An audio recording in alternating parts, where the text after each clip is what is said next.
Attention all Podbean, iTunes, Stitcher, and TuneIn radio listeners. The Odd to Newfoundland Paranormal Podcast brings you the best in East Coast esoterica on the first of every month. Together, we can keep it growing by sharing the show on social media, subscribing to the show wherever you may be listening to it from, and by leaving feedback about your favorite episodes. John certainly needs a friend like you to help make his dreams come true, minus the alien abduction dreams. That is not cool at all. The Odd to Newfoundland Paranormal Podcast. Always available, always free, always odd. It's the odd to Newfoundland. Ghostly greetings from your host, Jonathan. Mysteries, ghosts, monsters and lore. East Coast esoterica and so much more.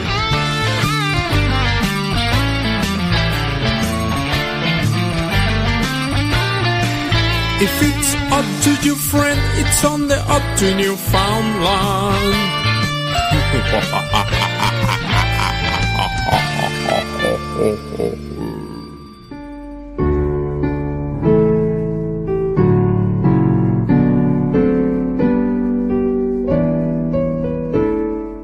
And welcome back to the Odd to Newfoundland Paranormal Podcast. Tonight's guest has devoted over 2 decades of research into the relationship between mind, physics, spirituality, parapsychology, scientific anomalies, and paranormal phenomena with the goal of uncovering the unifying cosmological framework that has eluded mankind for generations. Is that making you scratch your head? I would probably think so, but that's okay, because we got a guiding light. The man's name is Thomas P. Fusco. He's on my show tonight. He's got a bone to pick with us, maybe more like a toe to kind of explain, which is actually a theory of everything. How is it that paranormal phenomena actually exists? Tonight, we're going to delve into that a little tiny bit. We're going to learn about supergeometry, and we're going to have a super awesome time. Thomas Fusco, how are you tonight, sir?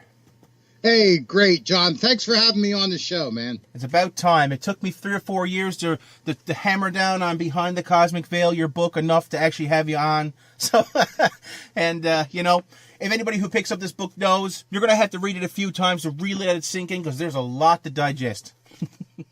Yeah, there is. This is something that has basically never been done before, not on something of this scale.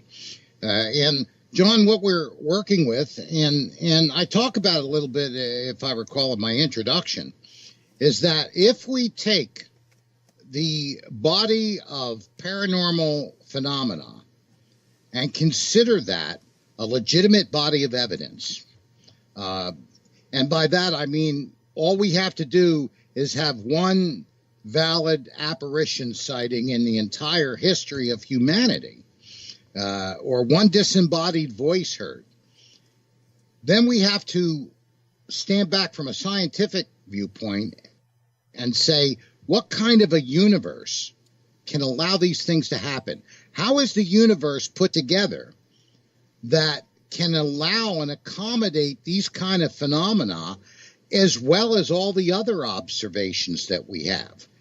And so when considering what was taught to me in university about the way the universe is put together, that particular model just didn't cut the mustard. It didn't accommodate what we might call the supernatural or even the parapsychological.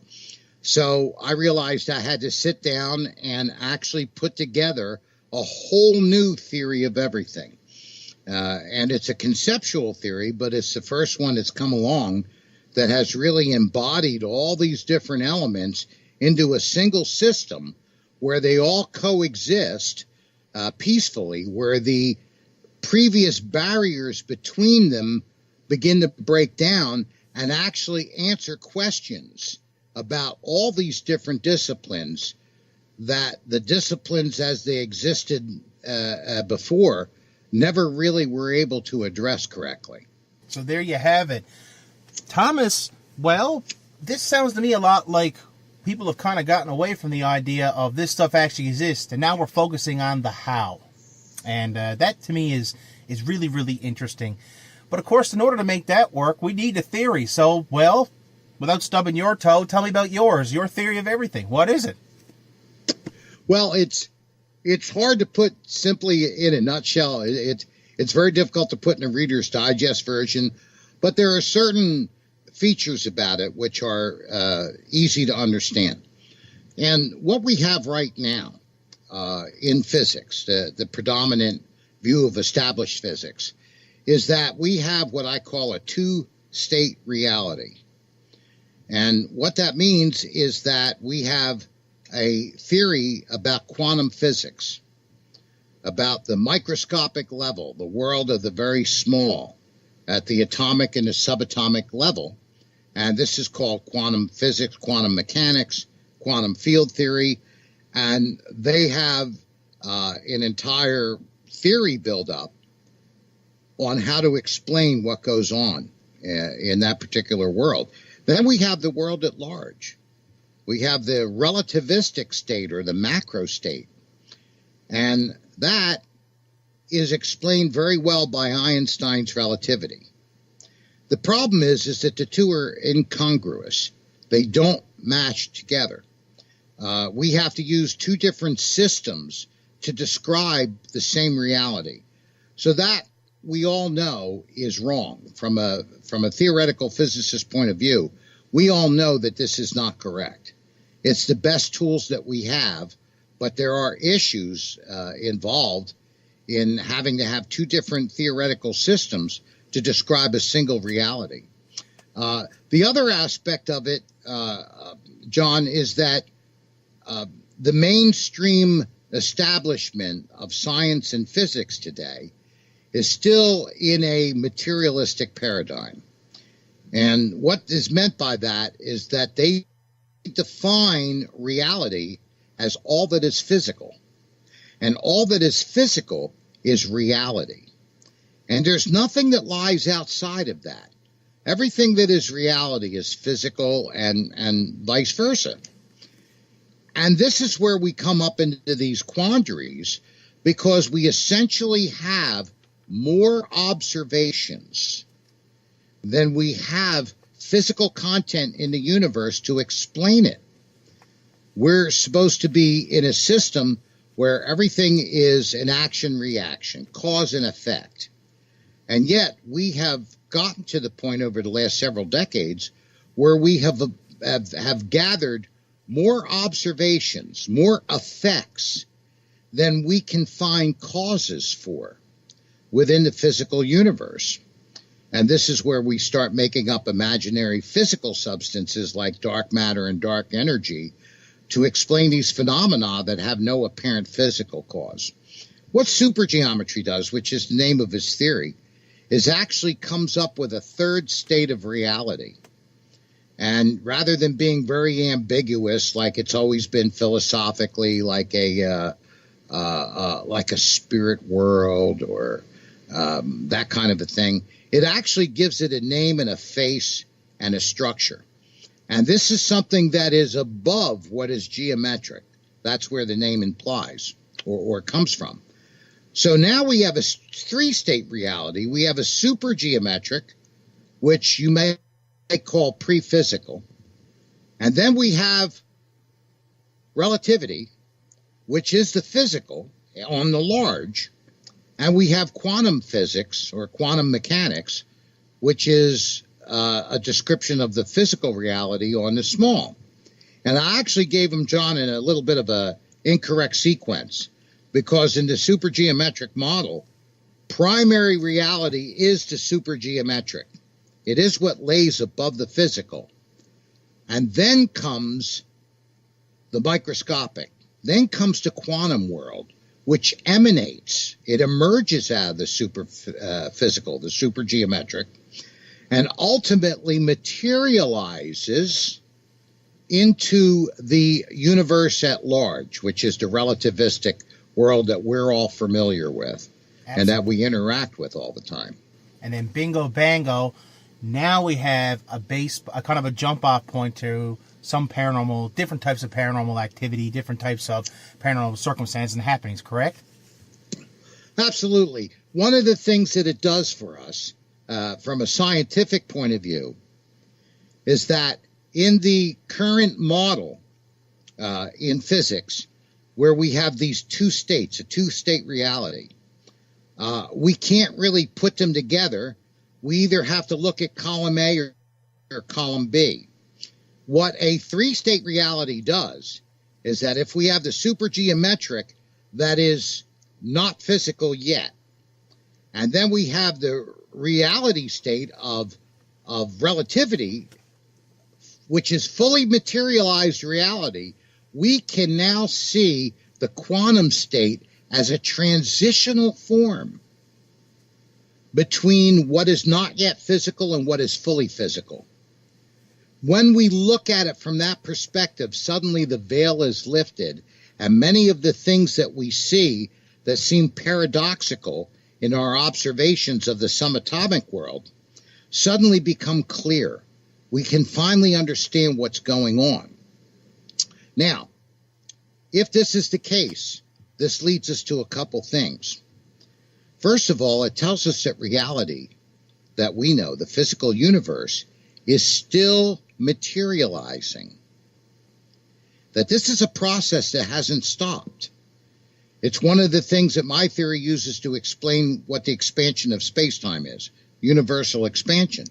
But the other thing that it does for us, it tells us that we can have physically observable phenomena that we can observe, we can measure, we can even record that can materialize in the macroscopic, in the relativistic state. And this is a perfect model for what happens in paranormal phenomena.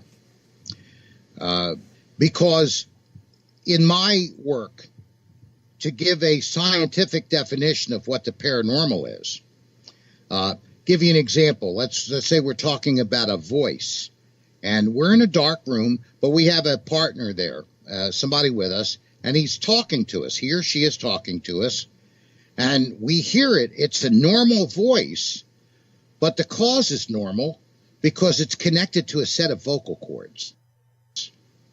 And the vocal cords are physically, locally connected to the air column that is vibrating with the propagating acoustic wave that reaches our eardrums. That's a normal event. That's a normal voice. In a paranormal event, what we have is that the effect is the same, John. We still hear it and can record it as a normal voice. The effect is normal, but the cause isn't locally connected. There's no physical cause in the room that's creating the effect, which is what makes it paranormal. It's something that literally comes out of thin air. And also makes it a non-local causality. I love it. Now I understand that part. Continue. Yes. One of the early things I ran into, John, with my work was that I realized I had to give a scientific definition that was scientifically meaningful and relevant to what, quote-unquote, paranormal is. Even today, within that community, paranormal is a term that's used. It's like this catch-all basket. Anything weird or odd, like chupacabra and Bigfoot and UFOs and whatever else is going on, your dead Aunt Mary, whatever, everything gets dumped into this big basket that's called the paranormal. Well, Dr. Stephen Rourke called that kind of thing a feathery realm, where it's just really ambiguous and vaporous. So, pulling from established physics, particularly quantum mechanics, what we have, when we have an effect that has no local physical cause, it's called non-locality or non-local causality, which means that whatever is causing the effect is not local to the cause. Even in a radio broadcast, people would think, well, that's moving through the air, and they think it's, in a way, they kind of think it's non-local. But the broadcast equipment is physically connected to the antenna, which is propagating an electromagnetic wave carrying the modulations of the information that reaches our radio receiver, and then in turn our receiver translates it into the equivalent of what the information was being sent to it, carried along the wave. There's a physical connection all the way down the line. But, you know, if our radio just started playing something that there was no broadcast for, that would be non-local. And so paranormal phenomena works this way. I think it's actually brilliant because now, let's be honest, so often or not, people are out, say, for example, I'll just use the ghost hunting thing because it's what I'm most familiar with. People are out doing the paranormal investigating, and what do they get? They get the footsteps, but very seldom do they see the feet that are attached to those footsteps. So now we get an idea that, well, those feet, well, they're not actually in our visible reality. That's so interesting. And it's just so nice to have an idea out there and to maybe stop fantasizing and going crazy over the fact that this stuff actually exists and start coming up with some ideas of how we can figure that out. So, which leads me to my next question. Is there any telltale signs in the research you've come across of the emergence? Like you mentioned that it has to emerge from that locale. Are there anything out there people could be looking for? Well, absolutely. And in fact, some experiments have already been conducted based on this principle. One of the characteristics of a true scientific theory, and that term theory gets tossed around in a lot of different ways at times where, you know, it's not being used accurately. A scientific theory makes predictions that are experimentally testable. In other words, if this particular model, this theoretical model is correct, then what that would mean, if we conduct a particular experiment, we are going to find a particular result that this theory predicts we'll find. If we find something that isn't what is predicted by the theory, then we falsified the theory. We've done something that has proved it wrong. If we take a look at another theory, and that makes a different prediction, and then we try to test that, and that doesn't work, that theory's wrong. So to try to put this in like in a Reader's Digest format, what my theory says in essence is that what brings about paranormal events is the exact same mechanism that brought the universe into existence. This, John, is where it gets giant, scary, monstrous, blow your head open when you think about this. What I'm saying is that the universe that began as a Big Bang began as a non-physical singularity. It was a single coordinate. It was not physical. It was not subject to the dimensions of space and time. And yet space-time emerged from it.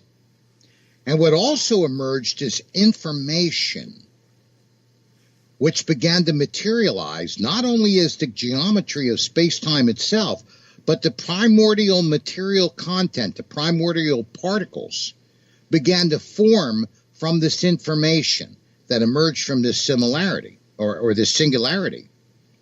In a paranormal event, we're having the same thing. We're having information that is not stored locally. It doesn't. I mean, if you're seeing a manifestation or a apparition of dead Aunt Mary who died 100 years ago, hey, we know where her local source is. It's rotting in a grave somewhere. Mm-hmm.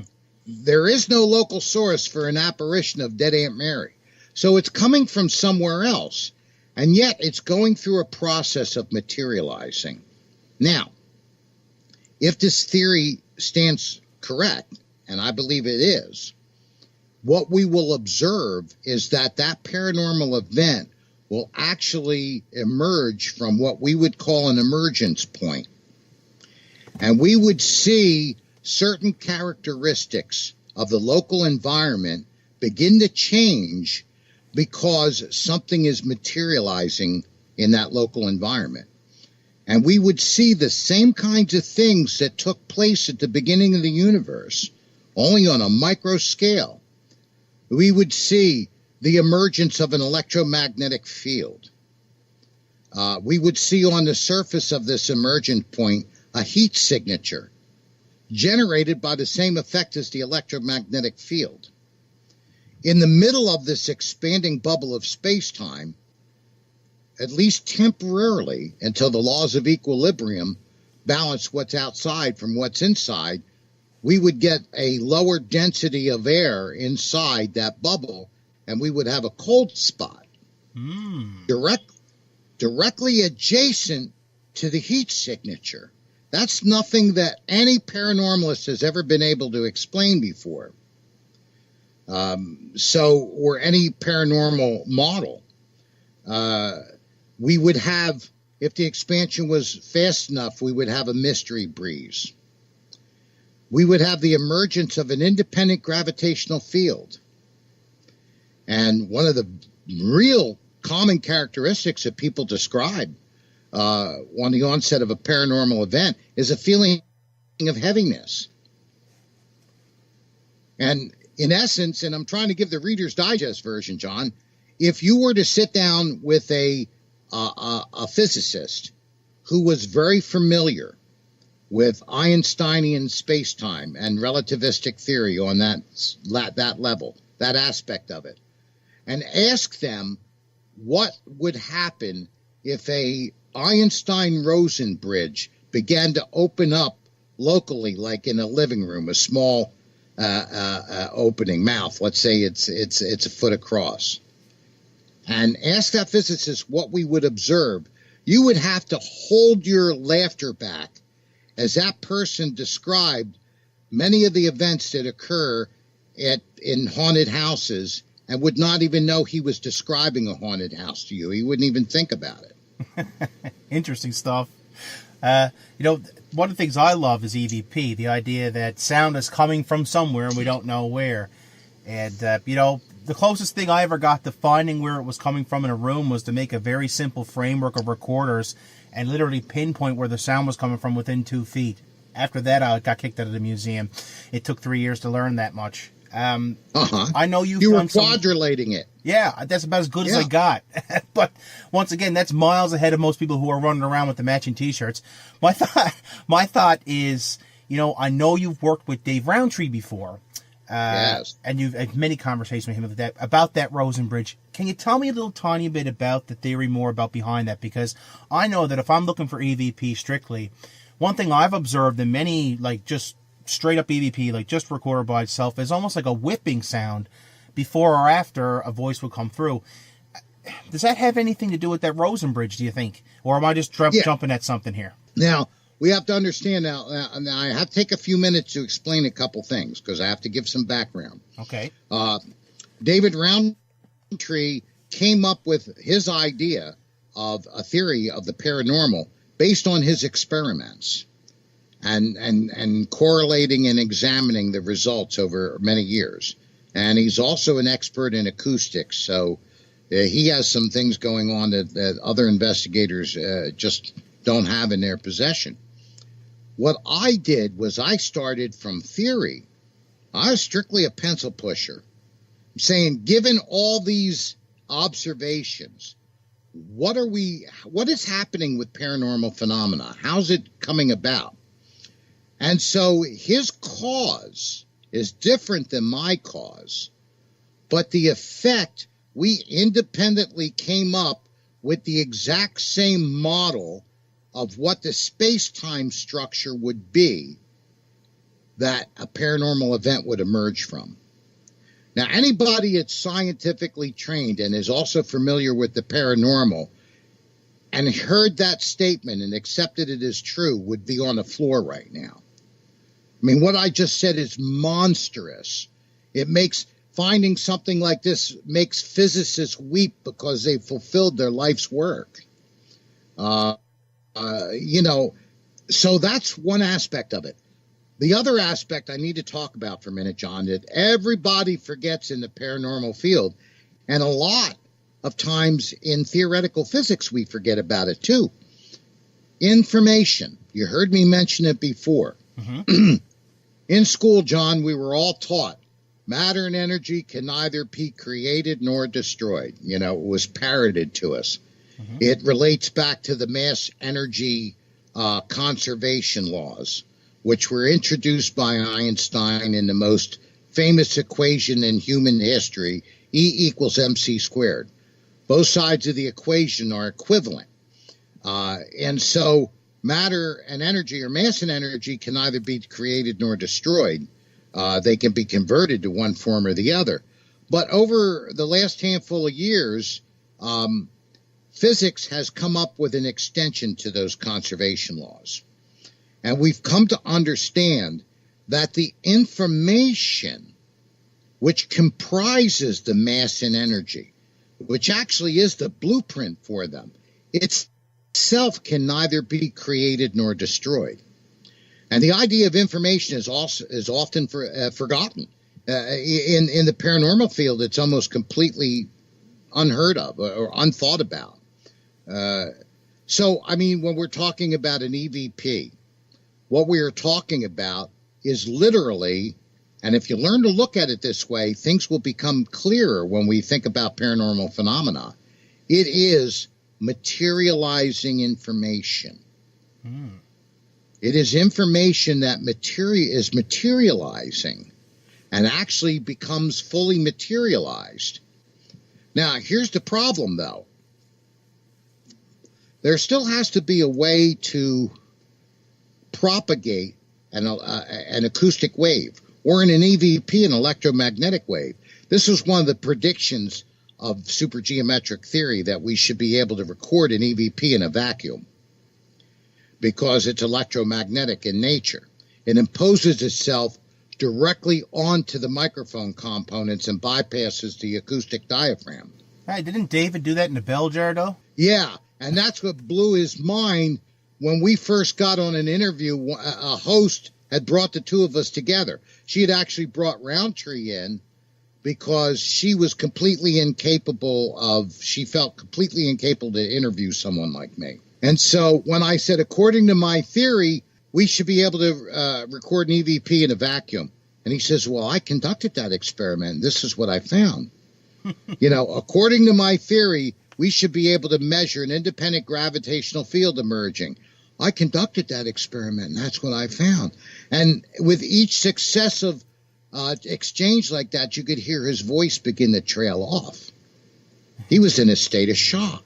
Here was a man that came up with a theoretical model that actually predicted the experimental results he was getting.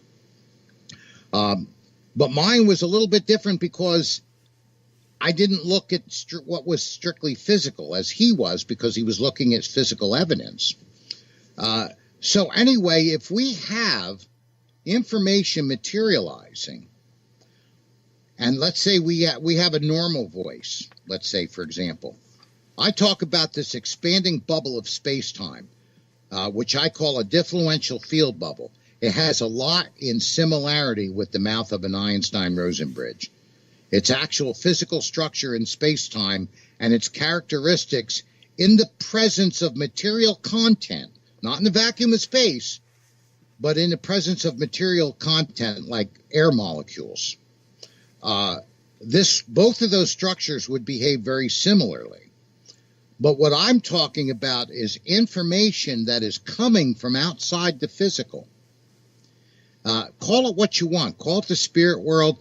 David Bohm, one of the most famous physicists in the 20th century, called it implicate order that gave rise to explicate order.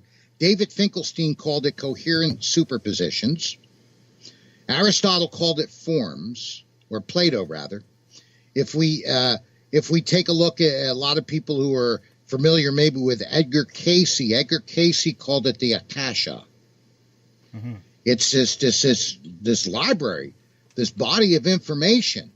And when it passes into our space-time through one of these bubbles, it begins to materialize. And according to my theory, what happens as that bubble expands, it creates tension in the surrounding air or the surrounding material that excites the atoms inside of it and their electrons, that in turn causes them to rise in their valences and generate an electromagnetic field. And so what happens as this information is materializing, if we're talking about a voice, it is actually materializing on that outer edge of that bubble. And here's the freaky thing. Now we know what the vocal cords are that are speaking this voice It's the air itself, not the air. It's space-time itself. It's actually the fabric of space-time vibrating with waves that are, according to the frequency and amplitude of the information being materialized, that then induces itself on the air, just like the fabric of a speaker, and then it agitates the air, and then the air, the propagating wave through the air travels through our eardrums, and we hear a normal voice. The vocal cords are the actual fabric of space-time itself, which is crazy, but it's consistent with relativity. And now, if it happens at a different energy level, it can still vibrate the electromagnetic field, causing that bubble to propagate an electromagnetic wave carrying the acoustic information on it. But since it's an electromagnetic wave, it induces itself directly on the coils of the microphone in the recorder. Our ears can't hear it because it's electromagnetic. But when we play the recorder back, we hear the voice. And this is how part of how supergeometric theory finally lifts the veil on what I call paranormal mechanics and actually explains not only what is physically going on, but it makes predictions that are experimentally testable, and some have already been confirmed. This is beyond, so far beyond anything that exists in the paranormal field and the paranormal community right now, that many of the people I've spoken to have trouble even trying to comprehend it. I think the only reason why I have an easier time comprehending is because I read your book so many times. It takes time to learn a new subject. It is a different language, basically. There's no doubt. And well, yeah, and when we're talking about, in other words, it's common in the field that they say, well, residual hauntings means that the ghost was somehow recorded on the background of the environment. And that's just another way of saying we have no idea what's going on. Because if you take a look at the environment and the materials that are available, there isn't any material in that structure that would, A, be able to record the event, B, be able to have the energy to store the event, the information, and C, at a given time, not only be able to play back the information, but also to project it at a specific location in space-time. And then if it's an apparition that's moving, or you hear a voice is trailing or footsteps, that same material, like the drywall or a stone underneath the building or something, would actually have to be like a projector that pans, that would move across the room and projecting this as the footsteps go down a hall. So is this saying that it doesn't happen? No, it does happen. It's just saying that all the conventional explanations that have existed in the field are wrong. Well, one of the things I've always kind of wondered about actually was, with EVP, obviously a sound, we kind of touched already, but the whole full body apparition, it kind of doesn't jive actually with a lot of the stuff, because if there is a full body apparition and we see it, it has to exist in our reality. It has to reflect light. So do you think that an apparition could be coming from an emergence point as well? I'm just trying to grasp this in layman's terms as best as I can. Well, yeah, here's the thing now, because again, and John, you pick up a good point. I can hear in what you're saying some of your thinking behind your question. Is that we've got people that had tried to come up with great explanations for what an EVP is, but when you look at an apparition, it doesn't apply at all. Has nothing to do with it. But if we take that grand principle of materializing information, yes, okay, now everything becomes much clearer. Because an apparition is a materialization of information. We know it's material because, like you said, what it's doing, it is propagating, it's carrying that information on modulations of an electromagnetic radiation wave, except it's happening in the light band. So, and those waves come into our eyes, and then our retinas react to it, and we're able to see a coherent, meaningful image from this information. So it is presenting a surface that either reflects or emits light. Now, if we take a look at many films of apparitions, and, you know, I say some of them got to be legitimate. I know there's stuff that's faked out there. I know that. We all know that. But overall, John, if you really study them, you will notice that the apparition has the same kind of luminous quality as a normal body would be in that same position, that normal object, in the same ambient light. The vast majority of apparitions actually reflect ambient light. Just as if there was a real body there, it would look at the same light level, same lack of color. The only difference is that there's no local body manifesting or causing the image. So, yes, we are looking at something in most cases that reflects light.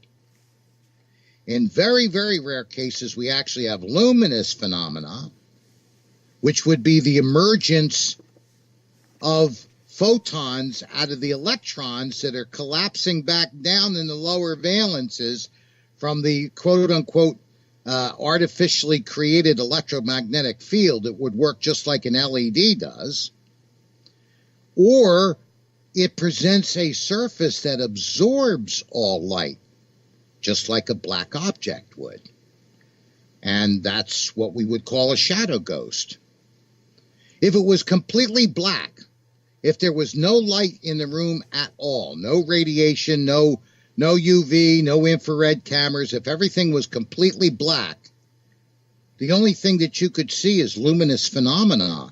Any kind of an apparition, a normal apparition, would also be invisible. I love this. I can listen to this all night. But I'm going to change subject just a little tiny bit because there's something I love listening to, because I've heard you talk about this before, and that's the idea of synchronicity. Things are in order in our lives. This idea that things just line up sometimes. I love to hear you talk about this, and, this one's just for me. Thomas, talk a little tiny bit about synchronicity and how it kind of goes along with your theory as well. If I remember correctly, it was Carl Jung that came up with the term synchronicity. And he defined it as meaningful coincidence. And, as you know, you read my book, I came up with a new classification of paranormal phenomena. And I give it 5 different classifications.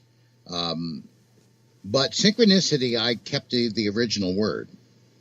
And what this talks about is that there is a greater pattern of information in which lesser patterns exist, subsystems to the greater pattern.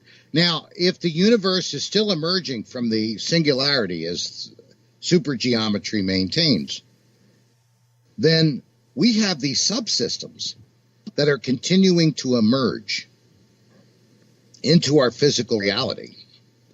And so you have 2 people or 2 events that look synchronous. They're being materialized by the same body of information in 2 different places in space, or simply at 2 different places in time. And that's pretty, when you start thinking about it that way, instead of just shrugging your shoulders, say, gee, it's coincidence, which is a word we use to describe a phenomenon we don't understand, so we use the term coincidence. What you're talking about, let me give you an illustration. 1 picture's worth of 1,000 words, right? Mm-hmm. Jesus feeding thousands of people with only 5 loaves of bread and 2 fishes is an example of synchronous materialization. That the same material pattern, the same information pattern is materializing in thousands of different locations coordinates in space at the same coordinate in time. I love the idea that, there's a laid out plan for us all. I love that. It kind of gives me some comfort, I guess. But, on the very tail end of comfort, there comes the unknown. And I'm so glad there's somebody out there like Thomas Fusco, who's really just still plugging away at this, still doing interviews. Thomas, thanks so much for being on the show tonight. I'm going to kind of mention everybody that your website's going to be in the show notes. But it is Behind the Cosmic Veil. And guys, Veil, Veil, if you're looking for that website, Cosmic Veil, correct? Yes, Veil, one word, Cosmic Veil. Check him out online, guys. Pick up his book, Behind the Cosmic Veil. I love this thing. It's just really, really helps me refute people. When I was back in the day doing the ghost hunting thing and everyone made fun of me, I'm like, yeah, well, this isn't even figured out yet.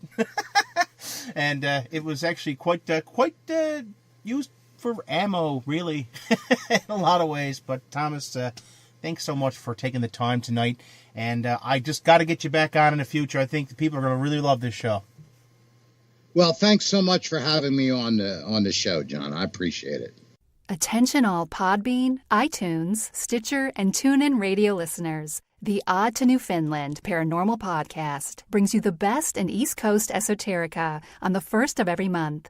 Together, we can keep it growing by sharing the show on social media, subscribing to the show wherever you may be listening to it from, and by leaving feedback about your favorite episodes. John certainly needs a friend like you to help make his dreams come true, minus the alien abduction dreams. That is not cool at all. The Odd to Newfoundland Paranormal Podcast. Always available, always free, always odd. All right, folks, welcome back to the Odd to Newfoundland Paranormal Podcast. Tonight's guest, well, what a tale he's got to tell. I'm not going to lie to you. As soon as I kind of researched this guy online, I got so excited because I know my listeners are going to just love to hear really his incredible just tale. It's crazy. A revelation in a NASA photo which led to the discovery of an alien message and how it's connected with the Great Pyramid. He also had an alien visitation on the 26th of July, 2016, which changed everything when the being actually spoke to him telepathically. All these answers, of course, can be found in the NASA photo. According to them, aliens will return to Earth July 26, 2022 in Jerusalem at the Temple Mount.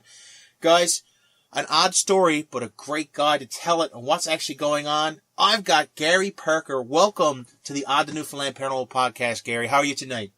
Hey, Jonathan. I'm great, man. Thanks a lot for having me on the show. Oh, I'm so excited to have you because let me tell you, I went on midnightinthedesert.com, and I checked out the pictures. And I want my listeners to do that right now while you're listening. I know you can do this. Just hit the back button on your Android phone, go to Google, and look up Midnight in the Desert, and check out the photos on Gary's website as you listen to his tale, because it'll actually be a little interactive for my listeners tonight. I think that's really important. How do you feel about that, Gary? That's perfect, yes. And like you said, it's just so they know it's Midnight in the Desert. And it has my bio, my photos, and my drawings, so they can follow along. And this story just, well, what can I say? It's on the other side of the world. Take it away, Gary. How the heck did you find an alien message in a NASA photo? How did this happen? Well, Jonathan, what happens is I've been a member of the Writers Guild, Screenwriters Guild in Hollywood for 22 years, and I always try to come up with big movie ideas and script ideas and TV show ideas. And I sold a couple of scripts in Hollywood, and I had one movie made called Thank Heaven. It starred Jenny McCarthy, and what happened was I was sitting around one day a little over 2 years ago. And I came up with this idea. I said, well, how could I, one person, help world peace? How could I, come up with an idea for world peace? And just what popped into my head was, I was watching that TV show, Ancient Aliens, which I love. And I saw that, whenever you look at the Great Pyramid and the Sphinx in Egypt, they're always falling apart. They look horrible. And I said, wow, you know what we should do? We should raise money. The whole world should get together, raise money, and actually restore the Great Pyramid and the Sphinx. And when I say restore, I don't mean take them apart and make them look, like to working condition. I mean, put some stucco on them, some ancient stucco. Make them look nice. The whole world could chip in because, those things, that pyramid and the and the Sphinx are treasures. They're earthly treasures, and they're like the oldest things on the planet. So I thought, what a great idea for it would be a world project where I would globally crowdfund it. Doesn't that sound like a good project, Jonathan? Man, what a nose job that would be. Yeah, really, that's great. How many tons of stone would that take, I wonder? My God. Well, yeah, a lot. So what happened was I got together with a couple producer friends of mine, movie producer friends of mine, because I needed some seed money. I figured I needed between $5 and maybe $10 million to get this thing going. And I asked them if they had a couple billionaires, if they knew any billionaires who would be interested. So one of my producer friends gave me a billionaire's email, two billionaires' email address. One guy named Sir Richard Branson. You've heard of him, right? Oh, yes. The name is very familiar. Right. And also Elon Musk, the guy who owns SpaceX and Tesla. Yes, and Tesla. PayPal.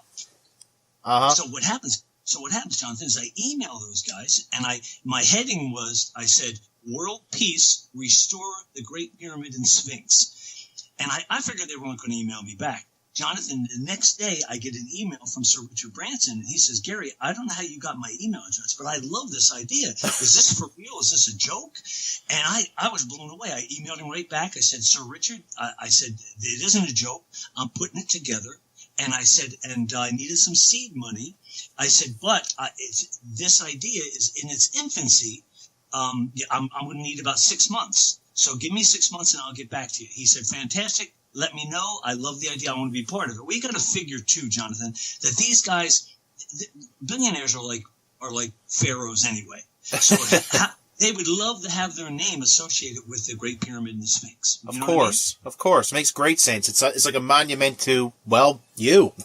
Exactly. So what happens is 10 minutes after I sent Sir Richard Branson that email, I get an email not from Elon Musk, but from a lady by the name of Gwyneth Shotwell, who is the president of SpaceX, and which Elon Musk owns. And she said, Gary, Elon doesn't know how you got his email, but we love this idea and we want to be part of it. And Jonathan, I was walking on sunshine. I'm thinking, oh my God, I just got two billionaires who love this idea. This is going to happen. I'm going to make this happen. Well, anyway, so what happened was I had ballparked the restoration to take between 10 and 12 years and probably cost around $7 billion. But what I was going to do is I was going to globally crowdfund it. So the whole world would pitch in money. It wouldn't just be two billionaires. It would be the whole world. And we would use all Egyptian contractors and all the Egyptian people for the restoration. Anyway, so I was, like I said, I was really, really excited. And then what I did was I kind of put the cart before the horse. And I said, you know what? I'm going to look at a NASA photo and I'm going to zoom in on the Great Pyramid and see where we can put men and machinery and all that kind of stuff. Now, for your listeners and for you too, Jonathan, when I was living in Los Angeles, because I live in Phoenix now, when I was living in Los Angeles, I also was a contractor, or really a real estate developer. I didn't have a contractor's license. So I would buy property and I would either flip the house or I would build, say, some houses or an apartment complex or something like that. So I knew how to develop property, even though it wasn't $7 billion. Okay. But I knew that it would take a long time and it would, and what you had to do all the research and everything to get the permits. So anyway, Jonathan, I went right to the NASA website, and for you and your listeners, let me give them this. I only downloaded one photo, and it's a very famous, iconic photo of the Giza Plateau where the three pyramids are. And the file number, in case your people, they can go to, as we said at the beginning, Gary Parker Midnight in the Desert to look at the photos, or to your website, or they can go to the NASA website and they put in this number, ISS 032-E-009-123. That's ISS 032-E-009-123. When they go to that, when they get that photo, they have to scroll down the right side of the photo and they will see a little, some words. It will say download image. They have to click on full size. If they don't click on full size, they can't zoom in close enough to see what we're going to talk about, the alien message.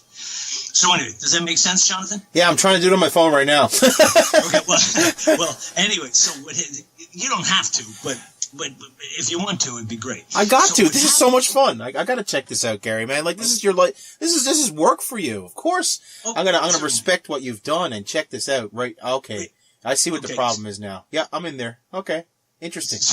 So what happens is I download the photo, and I zoom in on the Great Pyramid. Well, as I zoom in to the Great Pyramid, I see something that from you guys got to remember that this photo was taken by the International Space Station, which orbits the Earth at around 200 miles above the Earth, and a astronaut with a huge Canon camera takes these photos out a window.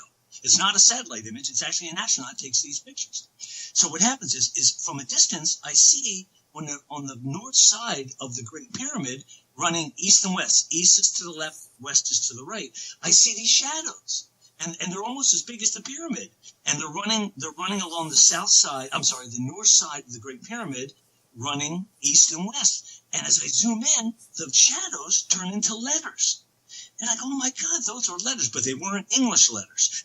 Some of them look like English letters, like a G and a Y. And like I said, on my photos on Gary Parker Midnight in the Desert, if you scroll down, you will see the letters. I wrote them all out in black and white. So what happens, Jonathan, is I say, oh my God, those are some kind of ancient letters. So I wrote them down.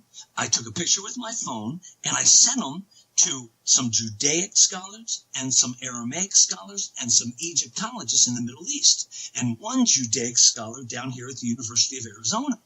And I asked him, I said, do these say anything? Are these words? Because like I said, I don't know ancient languages, but they were gigantic, written beside the Great Pyramid. So maybe 2 or 3 days later, I get an email from a Judaic scholar and from an Aramaic scholar and from an Egyptologist. And the Egyptologist, who's very, very famous, her name is Dr. Salima Ikram, and she is the head Egyptologist at the American University in Cairo. And she said, Gary, where did you find these? And I said, beside the Great Pyramid in a NASA photo. And she said, would you circle would you circle them in red on the photo and send it to me? I want to see where you found them. So I did. And maybe 15 or 20 minutes later, she emails me back. She goes, Gary, this is impossible. She said, there are no buildings on that side of the pyramid where these shadows would appear. And she said, Gary, these are letters. She goes, I don't know what they say, but I would give me 6 months. I'm going to research this. She goes, but this photo, and I said to her, I said, if you think I photoshopped it, I said, go right to the NASA website and you'll see that I did. So, which she did. And 30 minutes later, she emailed me back. She goes, Gary, I see it. This is amazing. Wow. So anyway, did you have a question? I said, I just noticed that, wow, that's awesome.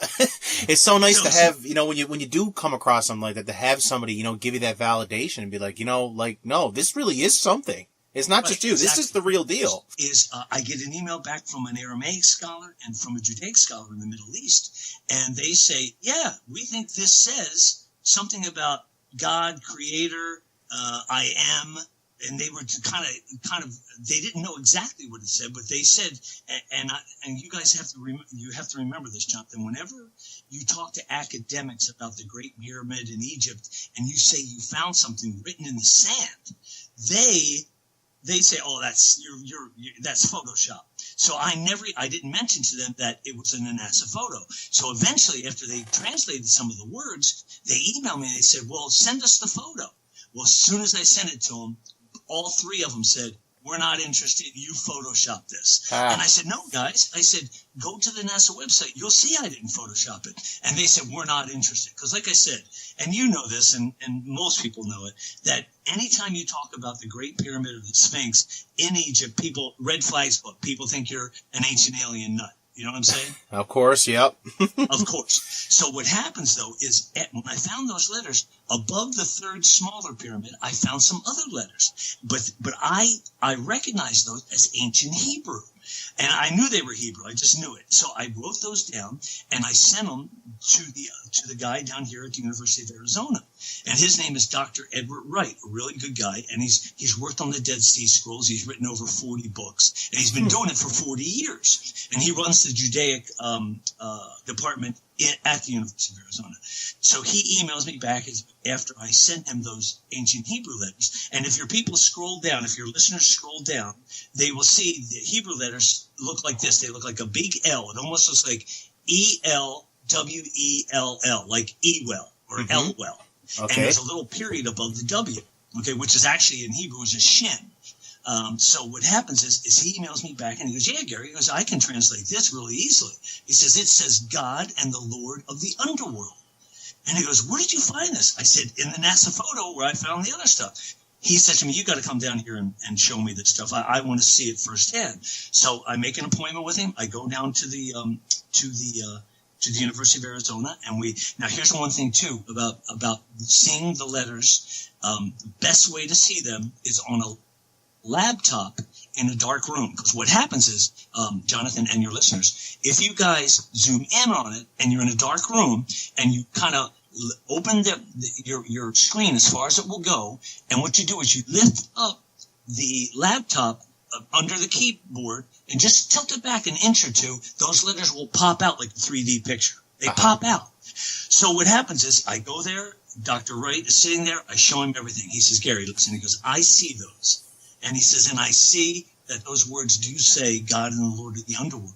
He goes, but I'm not going to believe it.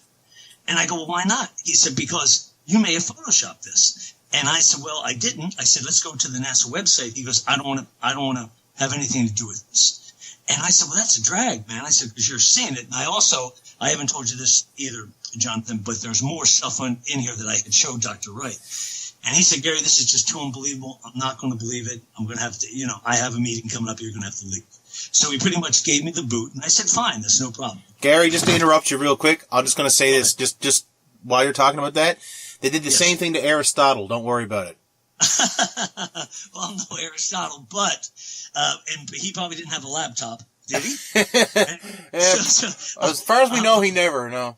Okay. So anyway, man, so I find all these things and I'm getting translations, and some of the other scholars are emailing me back saying, yeah, the words say, the ones beside the Great Pyramid say, I am who I am, creator of all things. Okay. So after I find all this stuff, Jonathan, I say, oh my God, this is amazing. Well, and and remember, this was 2 years ago. It was a little over 2 years ago. And so I started showing friends and family. They all saw it. And I started finding more and more in the photo. And what happens is like I said, when you're in a dark room and you tilt it, you will see. And you also have to zoom in and zoom out because everybody's eyesight is different. And sometimes even use a magnifying glass. You zoom out, zoom out, and make the picture small, and you'll see a lot of things. Well, what happens is I started seeing people and places and big faces, and I saw this one guy's face in the photo, but he had 4 faces. And when I say 4 faces, when you look at him straight on, he looks human. But on his left side, he had a lion's face. On his right side, he had a raven's face. And up on top, it looked like a bull. So because there was so much Hebrew, and on the 4th level of this photo, there's a bunch of Hebrew. So what happens is I thought, well, you know what I should do? I should go talk with some Orthodox rabbis who can translate some of this Hebrew. So I made an appointment up in Phoenix. I met with 2 Orthodox rabbis, and I showed them everything. And I showed them that big guy's face that had the lion's face and all this other kind of stuff. And when I tilted the screen back, they saw it and they freaked out. They said, Gary, right under that guy's face is a name written in Hebrew. And I said, what's the name? And they said, Uriel. And I said, who's Uriel?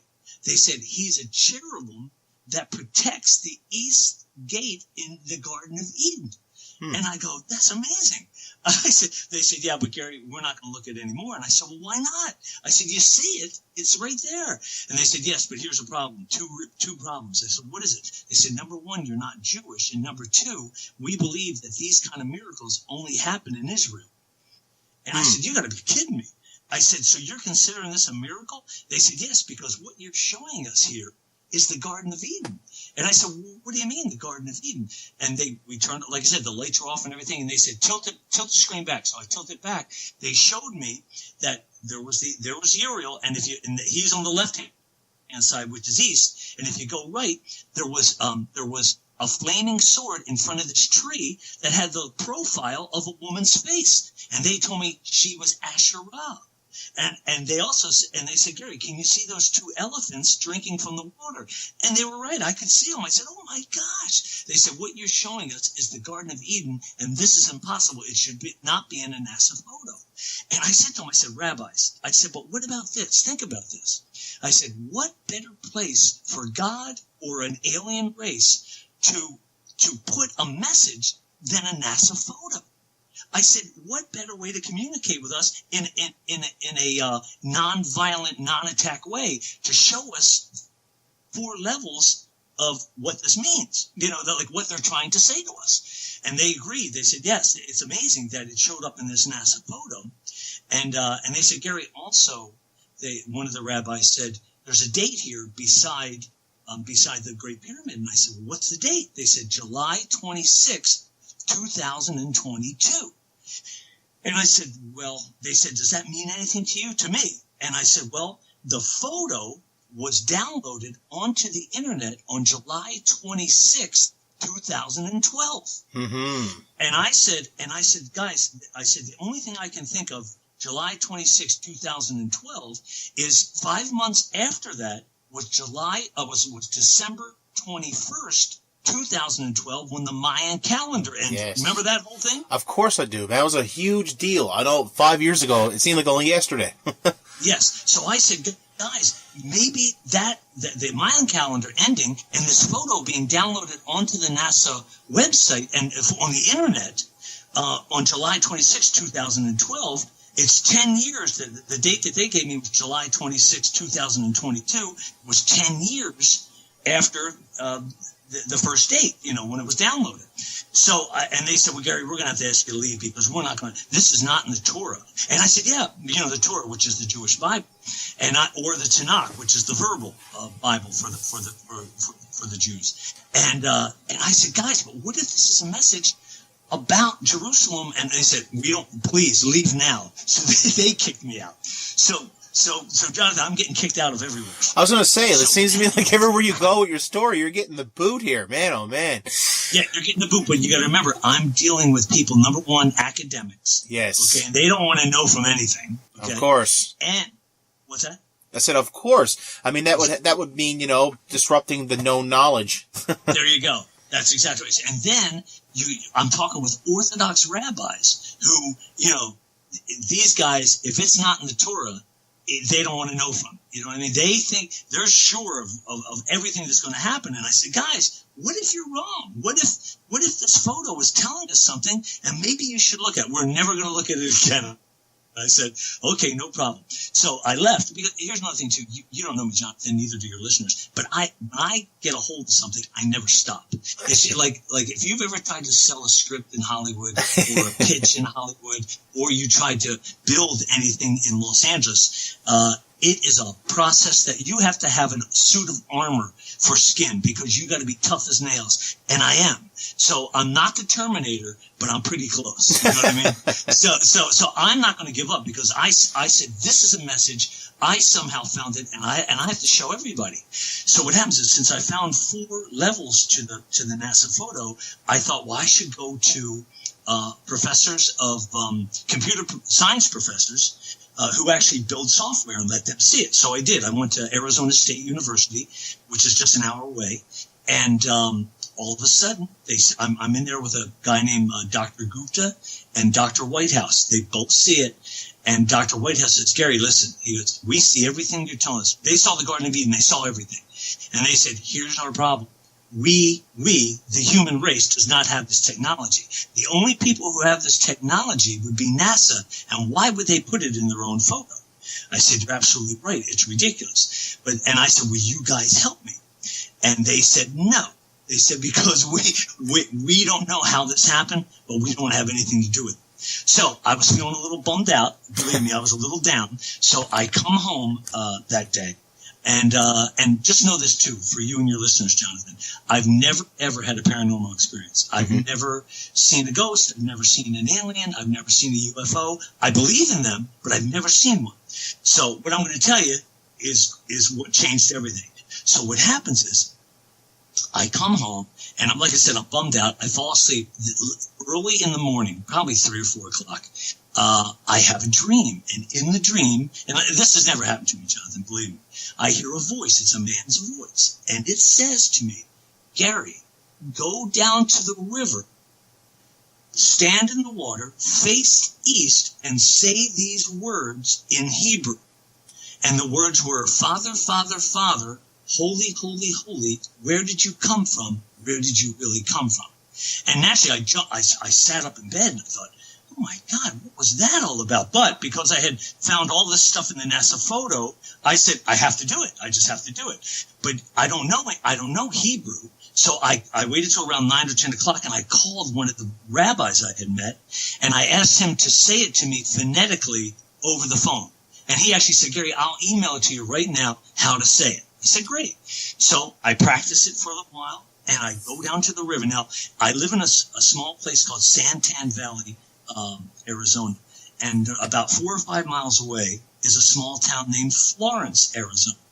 And in Florence, there's a river. There's actual river. Now, it's not flowing. It's called the Gila River. And it's after the Gila, was spelled with a G, Gila River Indians. They actually have a casino up by Phoenix. But what happens is at one point, about 4 or 5 miles from my house, the river, it stops, and there's kind of like a small lake area. There's a lot of water in that one area, and it's there all summer long. So what happens is, and it's in the middle of the desert, there's like nobody around. So what happens is, and it's approximately 400 or 500 yards off the main road. So I pull my truck over to the side of the road. I have a towel and everything. I go down to the riverbank. I'm standing on the east side of the riverbank. I stand in the water just up to my ankles. I put my hands up and I yell out real loud. I say in Hebrew, Abba, Abba, Abba, which is Father, Father, Father. Kadosh, Kadosh, Kadosh, holy, holy, holy. And then, where did you come from? Where did you really come from? And I say it 3 times, and I say it real loud. Well, Jonathan, nothing happens. You know, I thought something would show up, or I get struck by something. Something would happen. You got to remember, too, it's around, I'm going to say 11 or 12 o'clock in the afternoon, and it was hot. It was hot, over 100 degrees. So I yell it out. Did nothing happen. I said, okay, well, you know, that was cool. So I get back in the truck. I come home. I fall asleep. The next morning, Jonathan, and I usually get up around 7:15 every morning. The next morning, I sit up in bed. It's 5:40. I look at the clock. It's 5:45. Jonathan, I'm covered in sweat. I'm like dripping sweat, and there's air conditioning on and everything. And I look and I say, oh my God, what's wrong with me? Am I sick or something? Jonathan, I look across the room. My laptop is sitting on the desk, and it's open, but it's off. All of a sudden, it clicks on. It just clicks on to that NASA photo of the one where the main photo. What? And I'm telling you, it just clicked on, and I look across, and I go, oh my God, I made a connection. But as I look at the photo, I can see, and your listeners can too, and I actually outlined it in red. Do you have the photos up right now, Jonathan, or not? I can really quickly get them. I'm still on the page on my phone. I got, okay, so where am I going to? You will see that I outlined on the right-hand side. If your listeners are looking at the photo, the NASA photo, if you look, you cut it right down the middle. On the right-hand side, you'll see the Giza Plateau. That's all the Giza Plateau with the Great Pyramid and the other pyramids and the Sphinx. Mm-hmm. On the left-hand side is Cairo. Okay? Yep. And as I'm looking at it, can you see the ones that I outlined in red? Yeah, they're red. Like one's almost like a cross up on the top left. Exactly. Yep. Okay. I'm there. Okay. When you look at it, on the right-hand side, that is the left profile of a huge alien head. Now, don't think of a gray alien. Think of an alien like Nefertiti or Akhenaten that had the big elongated head, and it's going out of the frame. Mm-hmm. And as you come down, he has a big brow, and he comes down, and he has a little pointy nose just above the Great Pyramid. And as he comes down, he has a lip and a mouth, and then he has a round chin and a real thick neck. Can you make that out? Sure can. Okay, so I see that and I go, oh my God, as soon as I woke up and it popped on. I said, oh my God, that's the left profile of an alien's head. I said, oh my God. I said, I had never seen that before. I had seen all the other things because I had zoomed in, but as I backed out, seeing it from a distance, I saw that left profile. My goodness, I hate to interrupt you, but man, I'm looking at you actually did an outline of the alien sketch. It's just a little bit down. I'd scroll down, and it is on the website as well, and man, does that ever look like the skulls from Easter Island, eh? Yeah, yes. So, but you can see the outline of the alien's head, the whole Giza Plateau. Yeah. No problem, right? I can, yeah. So what I did was when I saw that and I saw it's his left profile, I said, "Oh my God, what's he looking at?" And I looked across at on the left-hand side. You see Cairo, and you see kind of like the Nile River. It runs north and south, and then east and west. Crossing it at the top there is a freeway called Ring Road. It's an 8-lane freeway, and it crossed there. I said, "Is he looking at that?" So what I did was I turned all the lights off, and I had it on the laptop, and I tilted. Like I said, I opened the screen as wide as it would go, and I tilted it back. Well, when I tilted it back, Jonathan, all the lights in Cairo disappeared except for 12 white lights along that cross there. And I said, that looks like a constellation. So I jotted it down on a piece of paper. I made the cross, and I sent it to some astronomers at the University of Arizona and at ASU. And they emailed me back like a couple hours later. They said, "Gary, what you showed us is the constellation of Cygnus, Cygnus. I said, "Oh my God, this alien is looking at the constellation of Cygnus." And your listeners, and you can see it too, if you just, like I said, if you download it onto a laptop and you tilt it back, all the lights from Cairo will disappear except for those lights. So I said, "Oh my God." So I was so excited about finding it, and because I had made a connection, it must have been maybe at 11 o'clock. I went right back down to the river. I stood in the water. I put my hands up and I yelled out. And I said it just like this. After I said the Abba, Abba, Abba, Kadosh, Kadosh, Kadosh thing, I said just like this, Jonathan. I said, "Hey, are you kidding me? Is this really happening?" I said, "Because if it is, I'm your boy. I'll do whatever you need me to do. And if you're coming back, give me as much information as you can, because I want to help out." I said, "If I can help out, I'd love to help out." So then after I did that, and I talked for a few minutes, and like I said, Jonathan, you can tell how loud I am. So and also there's an old saying, or it's an old expression, is that water is the universal conduit between planes. So being with your bare feet in water, connected to the earth, when you yell out, especially facing east, when you yell out, your signal should be heard by somebody. And there's another a famous saying is if you take one step towards the universe, it will take 2 steps towards you. Interesting stuff. Ooh, I like that. It's fun, right? So, dude, Jonathan, I was blown away. I was going like, "Oh my God, this is amazing." So when I came back home, I could see more and more and more in the photo. And then I said, "You know what? It's time to call NASA. Okay, it's time to call NASA. I got to send them all this stuff. They have to see it unless they already know it," which at that time I said, "There's no way they could know this stuff. There's no way." So what happens is Jonathan, there's a place in Northern California called the Ames Research Center, which is a NASA company, and they actually handle the robots up on Mars. That's their job. So what I did was I went to the internet and I Googled Ames Research Center, and the guy who ran the place, and 3 of his physicists, their emails are right online. I said, "This is awesome." So what I did was I put a heading. I said "Alien Message Written Beside the Great Pyramid," and I sent it to a guy by the name of Dr. Peter Warden, who was the president. He was the president/director of the Ames Research Center. And I sent it to 3 other physicists who worked with him, under him. So naturally, because I had gotten the emails months before that from the billionaires, I figured, "Oh, this guy's going to email me back. It might take a week or 2, but he's going to email me back because it's just too interesting." And also I wrote a little paragraph saying that I found it in one of their NASA photos, and I gave them the file number and all that kind of stuff. So what happens is, Jonathan, is the next morning he emails me back. He says, "Gary, send me the photos." So I sent him the photos. I outlined everything. I circled everything and everything. And maybe 20 minutes later, 30 minutes later, about an hour or 2 later, he emails me back and says, "Gary, I can't see it." And I said, "Are you in a dark room? Is it on a laptop?" And he said, "No." I said, "Okay, when can you eat?" I said, "When can you get to the room with your laptop?" He said, He goes, how about tomorrow morning? I said, great. I said, but call me and I'll give you instructions over the phone. He said, great. Now, you got to remember, this guy runs or is a director of the Ames Research Center. So I thought, this is awesome. This is going to happen.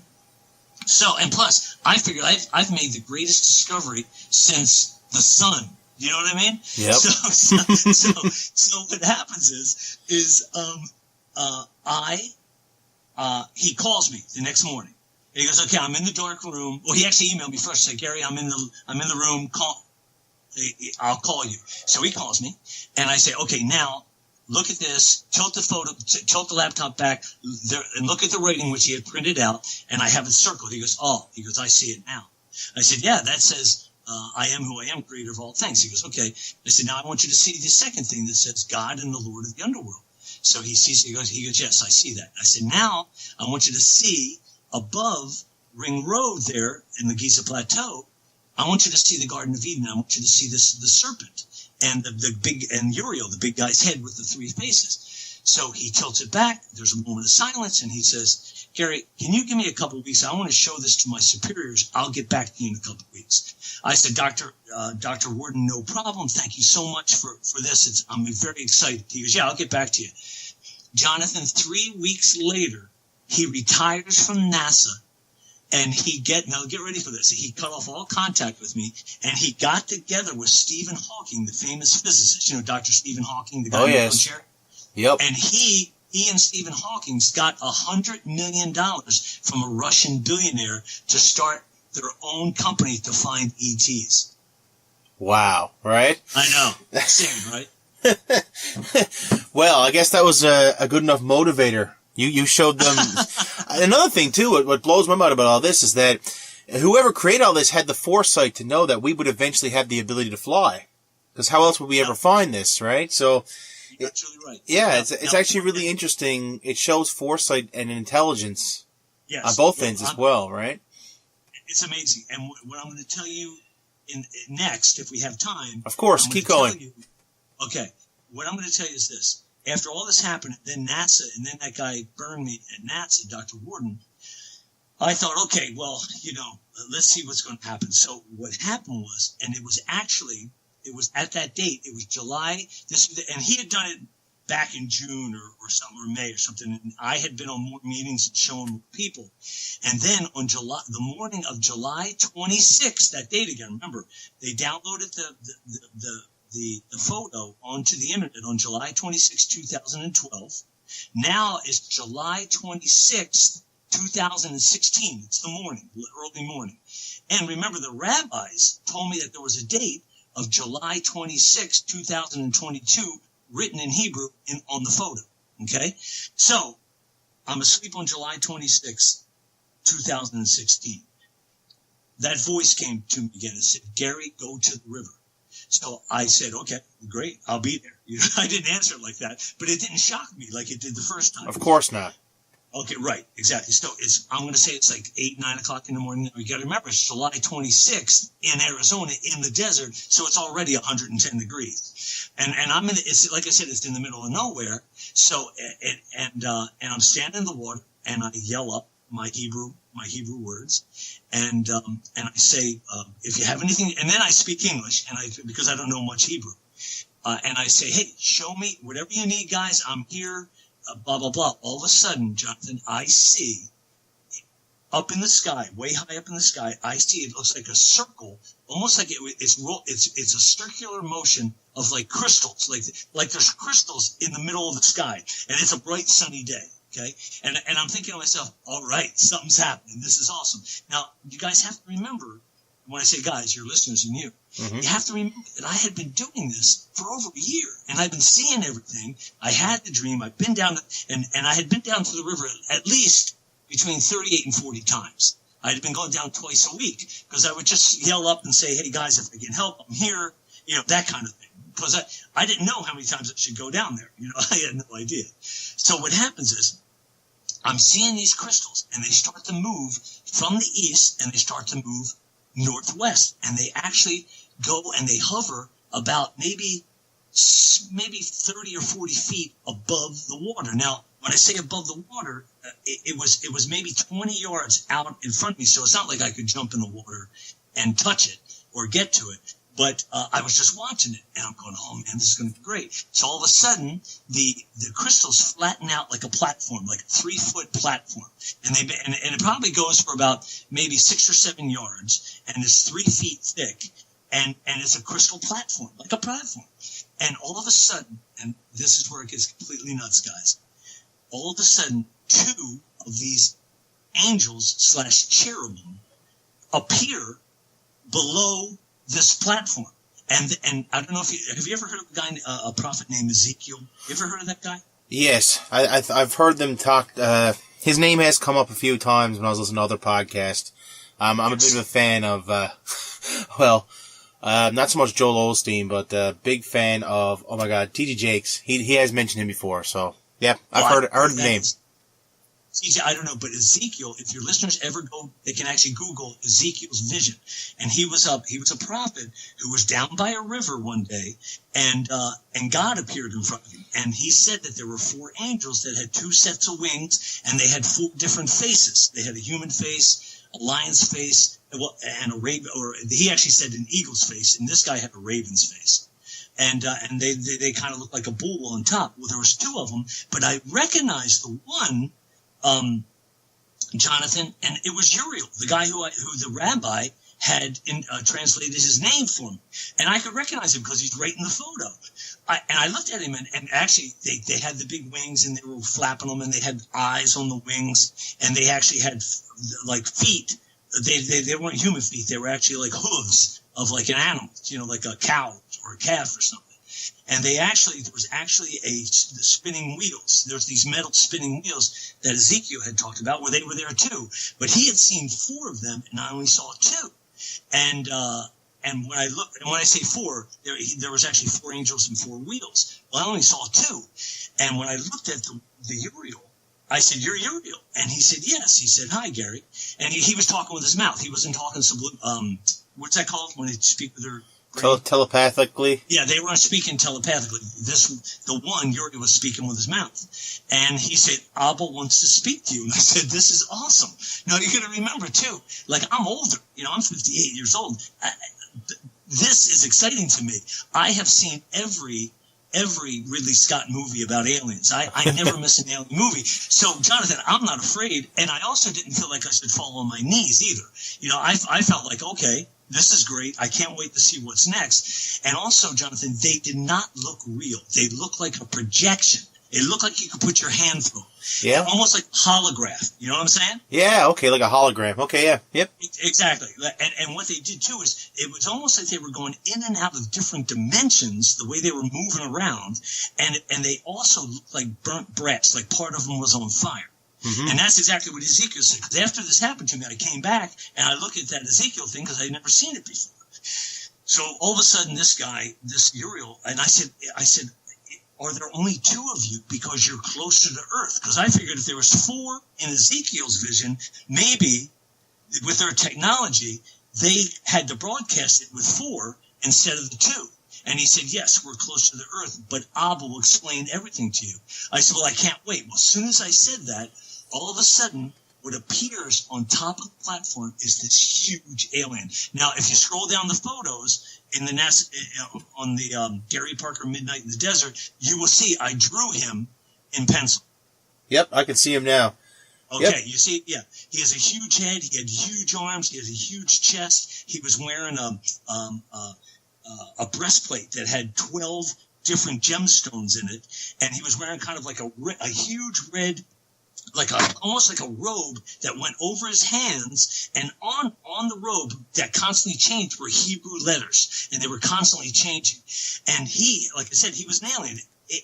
I saw his alien face, but the cool thing was in his alien face were actually between 50 and 60 human faces, men and women, but they all look like biblical characters. Like they look like how you think Jesus looked like, or Noah would look like, or maybe Mary.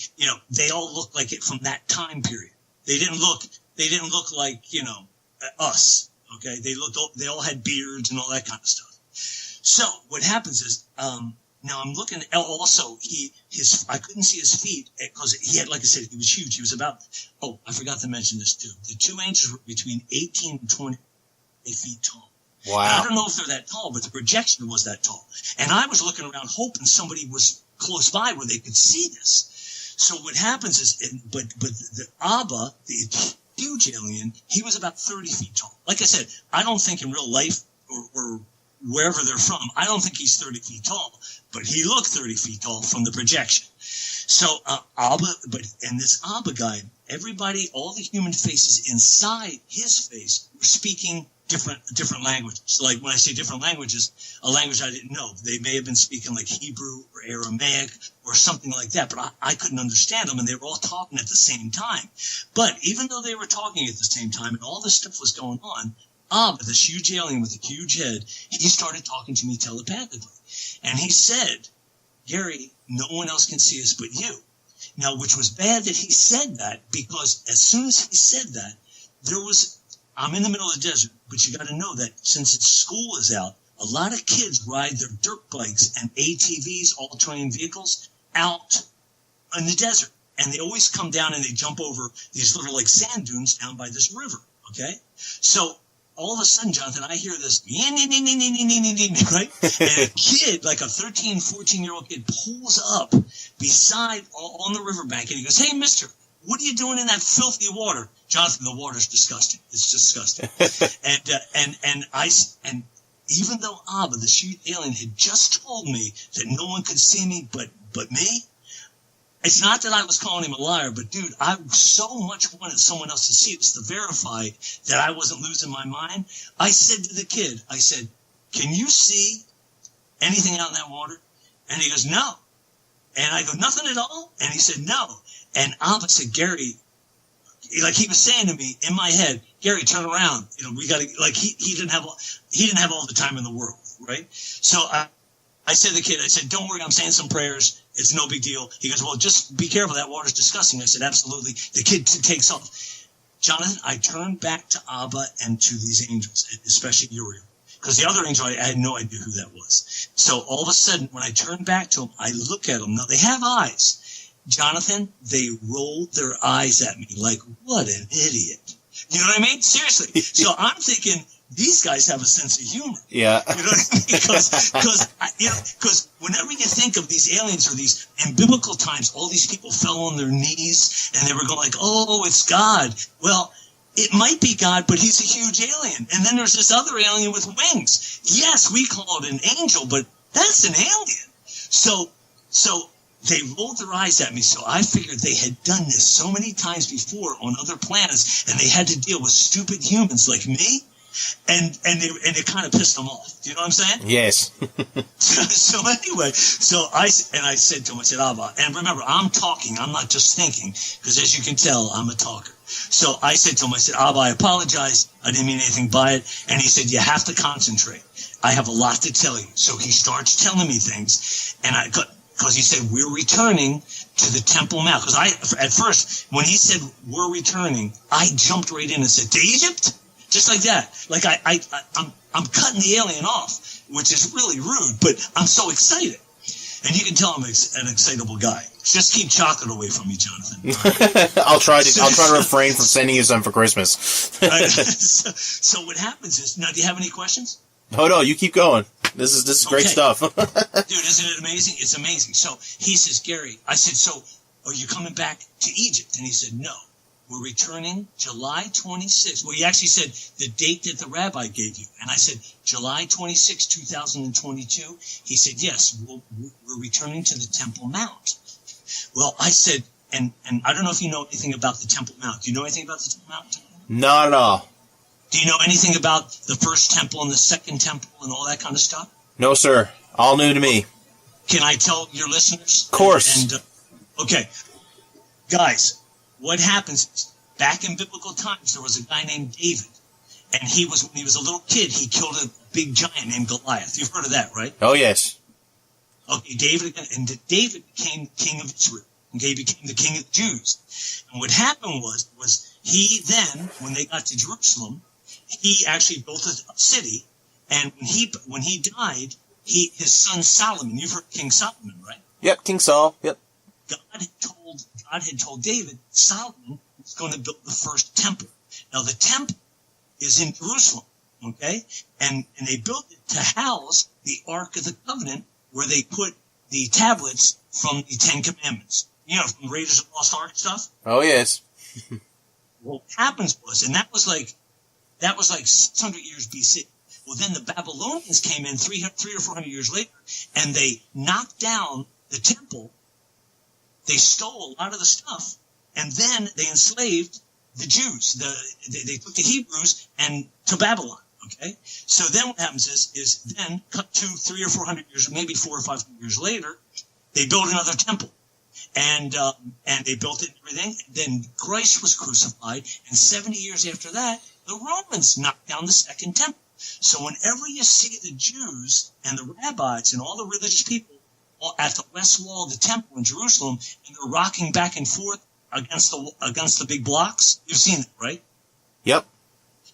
They're praying, and they pray 3 times a day for this. They pray for Messiah to show up, and for the third temple to be built, the Messiah to show up, and then God will show up when the temple's built. So I knew all this stuff, and I said to Abba, which is Father in Hebrew, the big alien, I said, so the Jews don't have to build the third temple. He said, no, the third temple is in the NASA photo. Everything you see in the NASA photo is the third temple, and we're going to come out of the sky and land on the Temple Mount. And I said to Abba, I said, can you show me how that will look, so when people see it, they're not going to freak out? So what happens is Abba shows me this vision inside my head, which is actually of what the third temple will be. Because like I said, all the Jews and the religion, the rabbis and all those guys and all the scholars, they believe that the third temple has to be built by Israel, by the Jewish people. But Abba said to me, no, I'm going to come down out of the sky in the third temple. And he showed me a vision of the third temple. I asked him, I said, what's it going to look like so I can warn people so they don't start jumping out of buildings? So it's going to look like, if you or your listeners have ever seen The Day the Earth Stood Still with Keanu Reeves, what he came to Earth in was like a big spinning globe that looked multidimensional. It had clouds in it. It was blue, and it was spinning like a planet. And it landed in Central Park. Well, that same thing is going to land on the Temple Mount. So yes, and he told me it was July 26th, 2022. Now, I asked him, the one thing about I was telling you about the history of the first temple and the second temple in Israel being knocked down by the Babylonians and then the Romans, the thing is they say in their history that those temples 500 years, between 400 and 500 years apart, were knocked down on the same day. And on the same day, 400 years apart. That day was July 26th. Wow. What a coincidence. Yes. No, there's no coincidence here, Jonathan. This is all a thing called Jewish eschatology, which is prophecy from the Torah and from the Tanakh in the Jewish faith. This huge alien is returning to where he came from, where he first started. He didn't start in Jerusalem, but the Jewish people are the chosen people. And when I say chosen people, he's going to give them everything. Like he's going to give them how they'll live. There will be no more death in Israel. There will be no more child diseases. They will have peace. They will get everything from this alien being, everything, and then they'll let it trickle down to the countries and to the people that they feel deserves it. So there's a thing in the Torah that the world will become Israel's slaves. Now, if you know anything about their beliefs, that would never happen. They wouldn't allow that. But they could possibly do it with all this knowledge that they're going to get. Because they're going to get alien technology, and they're going to be able, they're going to have, they could become kings. But because they've been persecuted for so many years throughout history of the planet, they won't do that to us. At least I hope not. So anyway. I hope not either. What's that? I hope not either. Yeah. I know. But I'm hoping, since I'm the messenger boy and I'm showing everybody all this stuff, and people, because of paranormal community, the word's been getting out. I've been getting hundreds of emails from all over the world. I'm hoping that after all of Israel gets taken care of, I'm next in line. So hopefully, I can get some more hair and, what I mean? Maybe lose a few pounds. You know what I'm saying? So I know I'm making a joke of it, but it really isn't. It's going to show up, and it's going to be terrifying, because these are alien beings. They are actually from, because I asked him, I said, so you are from Cygnus? He said, yes, our home planet is a planet called Sadr, S-A-D-R, in the constellation of Cygnus. And he said that what they did was they sent their DNA out into the universe on meteors, and it landed on certain planets. And there are thousands of great pyramids on thousands of planets in thousands of galaxies that they manage, and they all are on different stages of evolution. So we are at our time now. Our next step is them showing up and giving us all this information. So we will evolve technologically and spiritually. We're going to grow. So we live in a three-dimensional world. This photo is a fifth-dimensional photo. Everything in the photo has to do with fifth-dimensional beings. What will happen is we will. There's a thing like a vibration or a frequency. Because we're in the third dimension, because we live in 3 dimensions, we can only see so much. When they show up, we will all grow. Like I said, spiritually and technologically, we will be able to see more dimensions. I love that. I hate to interrupt you, Gary, but I just got to jump in there because I can so relate to that, because I love the paranormal. I love the whole ghost hunting thing, but the idea that this stuff has to come from somewhere, an extra dimension of space that we're not aware of. It's actually very plausible. And, it's funny. Every guest I have, this is the reoccurring theme. The reoccurring theme is that extra dimension of space. But, anyways, Absolutely. Continue on. I had to interrupt you. I can't help myself. I'm a big physics nerd. Please do. Please do, Jonathan. I feel like sometimes I'm just rambling, even though I think I'm interesting, but and I think the story's great. And it is all true, but I still feel sometimes I ramble, so hop in anytime. Yeah, I'm hopping in. I'm saying that because it would explain an awful lot of stuff in mechanics, physics, and different things of paranormal, and the idea there's information flowing and we don't know where it's coming from. Right, and it manifests into our reality. That to me is always a big sign that people are doing their homework, so to speak, because, it's one thing to say, for instance, that ghosts are real, but let's be honest, in order for a ghost to exist in our reality, it has to reflect light if you take a picture of it. But more often than not, we get the sounds of ghosts, the EVP, we get the footsteps, we get the doors closed and stuff like that. So just to kind of backtrack on what you're talking about there, it is really, really interesting, the idea that maybe there's this extra dimension of space, and you're telling me that these aliens are going to open our mind to these extra dimensions? Yes, what it's going to do is everything on our planet, there's a thing called string theory. And string theory is all based on vibration. Everything's based on vibration. And what's going to happen is we are going to go to a higher level of vibration where we can see these other dimensions. Okay? So that's what's going to happen. Now, it's not going to happen overnight. It's going to happen over a couple of generations, because they just don't want to come in and terrify everybody, and all of a sudden it's like when Superman, when he was a kid, all the sounds and the sights, it just would terrify people. So they're gonna slowly help us evolve. You know what I mean? At least that's what I think. Now, do I know that for 100%? No, but that's what was told to me. And do I believe it? Yes, I do believe it. And I think it's our next step in evolution. I really, really do. And I'm very excited about it. Gary, I think this interview has just been absolutely amazing. Thank you so very, very much for coming on the Odd the Newfoundland Paranormal Podcast and telling me your story. I'm sure you've got more to tell. Perhaps we'll have you back some other time. And I will say this, though, guys, you have got to check out Midnight inthedesert.com, okay? Go in there, see how Gary found all this, the message, everything. I mean, it's very well put together. You can even see it on the smartphone, but I must admit, Gary's idea of putting it on your laptop and tilting the screen and stuff like that, I mean, I'm in my closet right now, my world-famous podcasting closet, with the lights off, and I'm tilting that screen, and let me tell you, it really is 3D, and it really is popping out of there, and like, wow, there's Cygnus. This is just, you blew my mind today, Gary. Thanks so much for being on the Odd Newfoundland Paranormal Podcast. Jonathan, thanks, man. Attention all Podbean, iTunes, Stitcher, and TuneIn radio listeners. The Odd to Newfoundland Paranormal Podcast brings you the best in East Coast esoterica on the first of every month. Together, we can keep it growing by sharing the show on social media, subscribing to the show wherever you may be listening to it from, and by leaving feedback about your favorite episodes.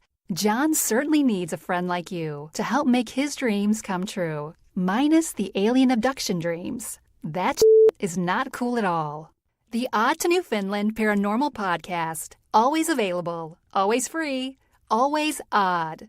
And welcome back to the Odd to Newfoundland Paranormal Podcast. Is there a large, hairy hominid walking, bipedal, so to speak, all across North America and in different parts of the world? We do not know, but let me tell you, I managed to find somebody out there who may have a little more insight into the notion that, well, we may have a big hairy friend in the woods with over almost 40 years involved with research and documentation of the elusive creature known as Bigfoot, or as we like to call him here in North America, Sasquatch. He is the author of Notes from the Field, Tracking North America's Sasquatch, Haunted Valley, and In Search of the Unknown. He's also studied anthropology and psychology at Washington State University. Tonight I am joined by none other than William Jevning. William, how are you tonight, sir? I'm great, John. How are you? I am wonderful. Thanks so much for taking the time to be on the Odd Newfoundland Paranormal Podcast. I'm going to admit, I got to say this up front, I am guilty of a carnal sin in the paranormal, is that I don't talk about Bigfoot nearly enough. So I'm glad to have you on the show. And, well, once again, thanks so much for taking the time. Oh, anytime. My pleasure. Now, the first thing I would ask William would be this. How the heck did all this start? I know it was back in 1972 that the journey for you kind of began, and that kind of blows my mind because, well, I think 67 might have been a bigger year for for Bigfoot, you know, with Patterson Gimlin. But, you know, the first thing that pops in my head is, oh my goodness, 1972. That's a very long time ago. Almost 40 years. Tell me a little tiny bit about what happened on that fateful day. Actually, 45 years ago. Oh my goodness. Making myself feel old here. I was 14 and a buddy of mine came over to spend the weekend. And there wasn't a whole lot to do because it snowed and, you know, there wasn't a lot of fun things to do out in the snow, at least to us at that time. So we decided to go walk over to another friend's house who lived about a mile away. And we couldn't find the trail through the woods because of the snow. So we decided to walk down the road and catch the railroad tracks and follow those over to my friend John's house. And we got almost there and we saw something laying between the rails. And the only thing not covered in snow was the rails. And when we approached it, it was a pile of animal intestines. And they were, you know, about coyote size, maybe medium dog. And we're thinking, well, how did this get here? Because there was no footprints in the snow of any kind whatsoever. And that kind of puzzled us. So we could see ahead of on our right, and the way we came, there was no tracks there. So there was a hill to our left. And I told Mark to walk on ahead and I'd climb the hill. And as soon as I crested the hill, there were the snow was just chewed up with footprints. So I hollered at him and I said, come on up here and take a look. And we're standing there with our mouths hanging open because there were just dozens and dozens of footprints all over the place in the snow of these large and twice our size, what looked like human bare feet. And I'm thinking, you know, it's pretty cold. It's 17 degrees out. Who in the world would be out here, number one, with feet that large, and secondly, barefoot? And then it kind of struck us that the animal intestines weren't frozen yet. So it was really freshly placed there. And that kind of spooked us because whatever made the footprints had to be really close by. So we took off running and we got to John's house in just a couple of minutes. It wasn't too much farther ahead of us. And we're pounding on the door and John had a couple of younger brothers and a couple of sisters, and here all these kids, you know, are just pandemonium in the living room. And his dad come out from behind the house and he says, boys, settle down, what's going on?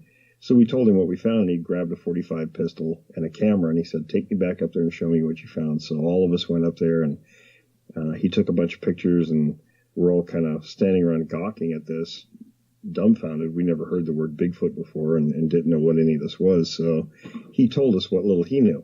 And, you know, when you're 14 and you kind of like monster movies and things, you sort of, it grabs your imagination that there's something real out in the woods like that, because we kind of lived out in the woods. And we looked for weekends, many weekends after that, and didn't see another thing. So in the fall of 1974, I actually ran into two of these things.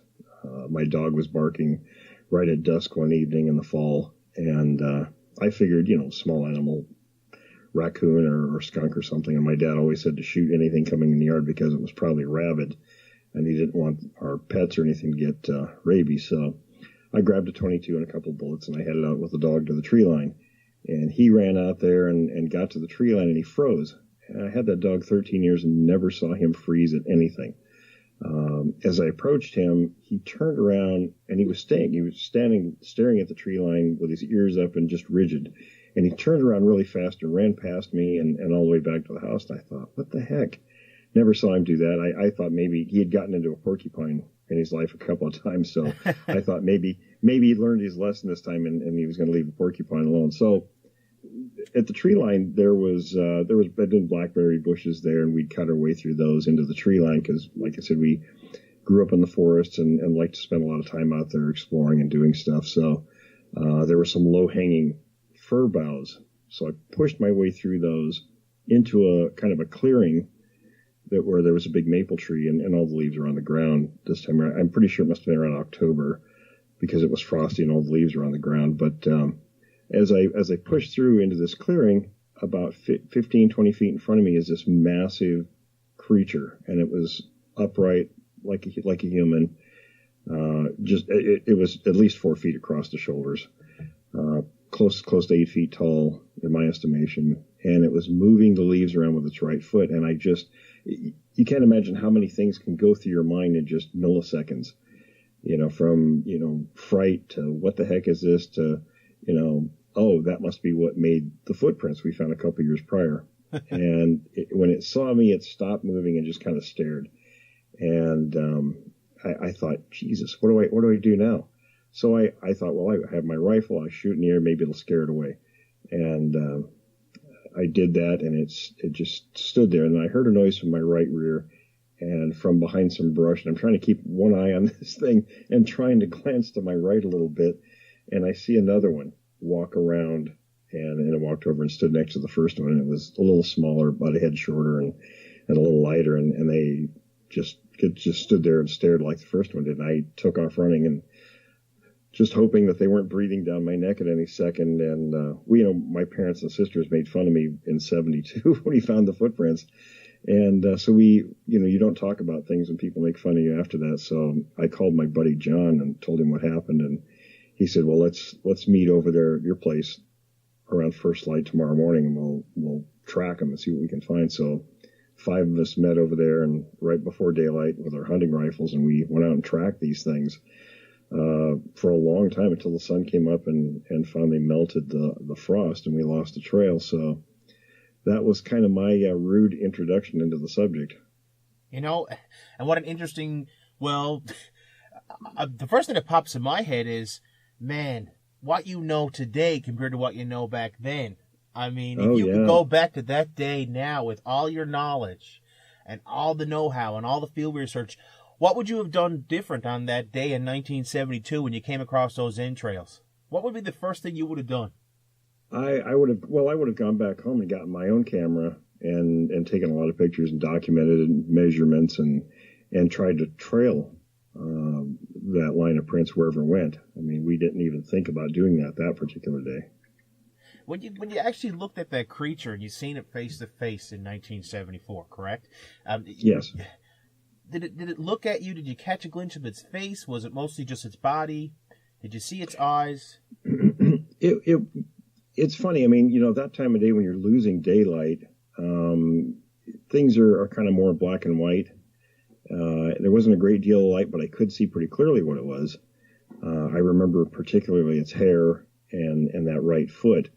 mean, I could see those very clearly. It's funny, the things that stick in your mind. The face was mostly covered in hair, very wide set eyes, very deep, heavy brow ridge, flat nose. You couldn't see much of a mouth. It was, more of a line than anything, but it was a very, very large jaw. I mean, the head, it was enormous.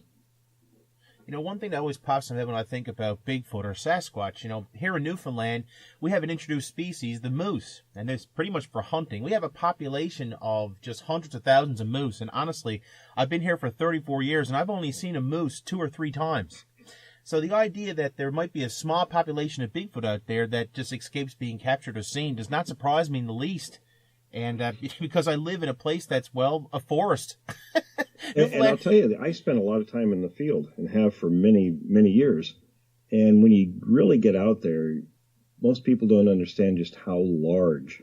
I hear a lot of people, at least it used to be, griping about logging and things like that and how it was going to wipe out the resource. But the areas are so huge.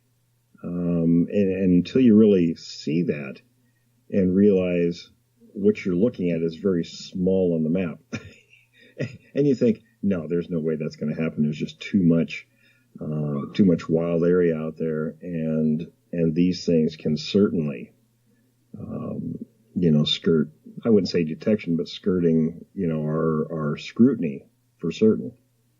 One of the things I loved when I was doing my ghost hunting thing, when I took it one step further and focused on the EVP, was I was trying to figure out where this stuff was coming from. I came up with an idea of this grid pattern, and long story short, I finally stopped focusing on the fact that this stuff actually exists and started focusing on the how. And you actually did that with some of your work as well. You actually were able to determine, just from some of the footprint sizes and how they came, where a range is occupied by these creatures. Tell me a little tiny bit about that, because I think that is absolutely fascinating. Like, that's something that's miles ahead of a lot of people out there who, From the time I was a teenager, after I had that encounter with those 2 creatures in 74, following summer of 75 is when I met John Green and Renee DeHinden. Renee DeHinden. That's a very familiar name to me. DeHinden came to my home. A friend of mine, and kind of a shy guy, wrote, I didn't know he knew anything about this stuff. He overheard John and I quietly talking on the activities bus one evening. And there were only maybe half a dozen of us on that bus. And somehow he overheard us talking about what had happened. And he came over and he asked me to interview me. And I thought, he's a nice guy, doesn't have too many friends. It's not going to go anyplace. So I said, sure, I'll tell you. And he gave me 3 of John Green's books. And I was floored. I didn't know there was so much information on the subject. So I spent, from that time, and this was probably January, February 75, from that time forward, just, fascinated, poring over these relatively small books and the pictures, getting to know who was in these pictures. And that summer I was napping and one of my sisters said, hey, wake up, there's 2 men here to see you. And I'm thinking, 2 men? I don't know any men. I'm 17 years old. I don't know anybody, So I kind of groggily slid my barn boots on and I walked out to the back door, which our driveway came around to the back of the house. And I see a guy with a green Jeep Wagoneer, and the other man is approaching the house, and I recognized him instantly. It was Renee DeHinden, and I thought, oh my God, here's this guy in these, you think in those days, you think somebody in a book is famous. So yeah. I'm equating that to him. There's this famous guy walking up to my house, and he asked me about what I'd seen, and we talked a bit, and he says, well, we're camped a few miles from here. Why don't you come and spend some time in the camp, meet Green and some of the other people. So, and I think I got a little off track with that, but instead of answering your question, which maybe you better remind me what the question was on that, but Green, they sort of got me to help them in collecting information. And I know what it was. We're talking about how you actually managed to use some principles of that and come up with an idea how to actually really track them a little bit easier, right? Finding where their range is to and their route kind of thing. Yeah, well, I wasn't so much concerned with what they were. Everybody wants to know what they are, and there wasn't any answer to that. So I thought, well, I want to know how I'm either going to detect them when I'm out and about, because I love spending time out in the forest as a kid, hunting and fishing and everything. And, I grew up around, I confronted a bear when I was a little boy and pretty close, about 5 feet away. And, I was taught at an early age to be very aware of what was in my surroundings. So I thought a lot about behavior and things like that, and I wanted to know what they were doing. I wanted to know when they were going to be around, were they here all the time, things like that. So talking to John Green and Renee DeHinden and Mark Pittenger and Dennis Gates and a few of these early pioneers got me thinking about what was going on in that particular area of the South Puget Sound of Washington State. And based on what they told me and what I knew of the area itself and things that were going on, it was easily for me to determine that they were coming into the area about every 6 months, and then they were going back up towards Mount Rainier. And I went in the Army after I got out of high school, and John Green had visited my parents after I was gone. I was stationed in Europe. And he said, your son probably knows more about these things than anybody alive, because what he theorized was exactly correct. They used what I told them and determined the movement patterns of that region. So I applied that later in southern Washington in the Skamania County and Clark County and Mount St. Helens, Mount Adams areas, and spent a dozen years tracking one particular group, and made a pretty good, within a 30-day time frame of where they were going to be throughout that range and the range size. That is absolutely unbelievable, because, all we ever hear about are these chance encounters. And to hear that there's somebody out there who's actually tracking these things and can give you a 30-day window, that's amazing.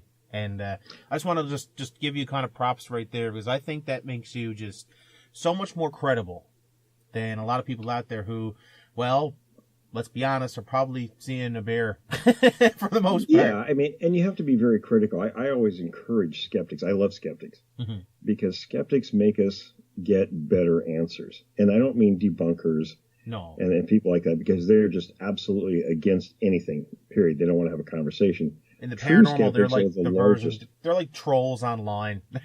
Yeah, I mean, the true skeptics are the people who are kind of on the fence, and they're sort of like, well, either show me or disprove it.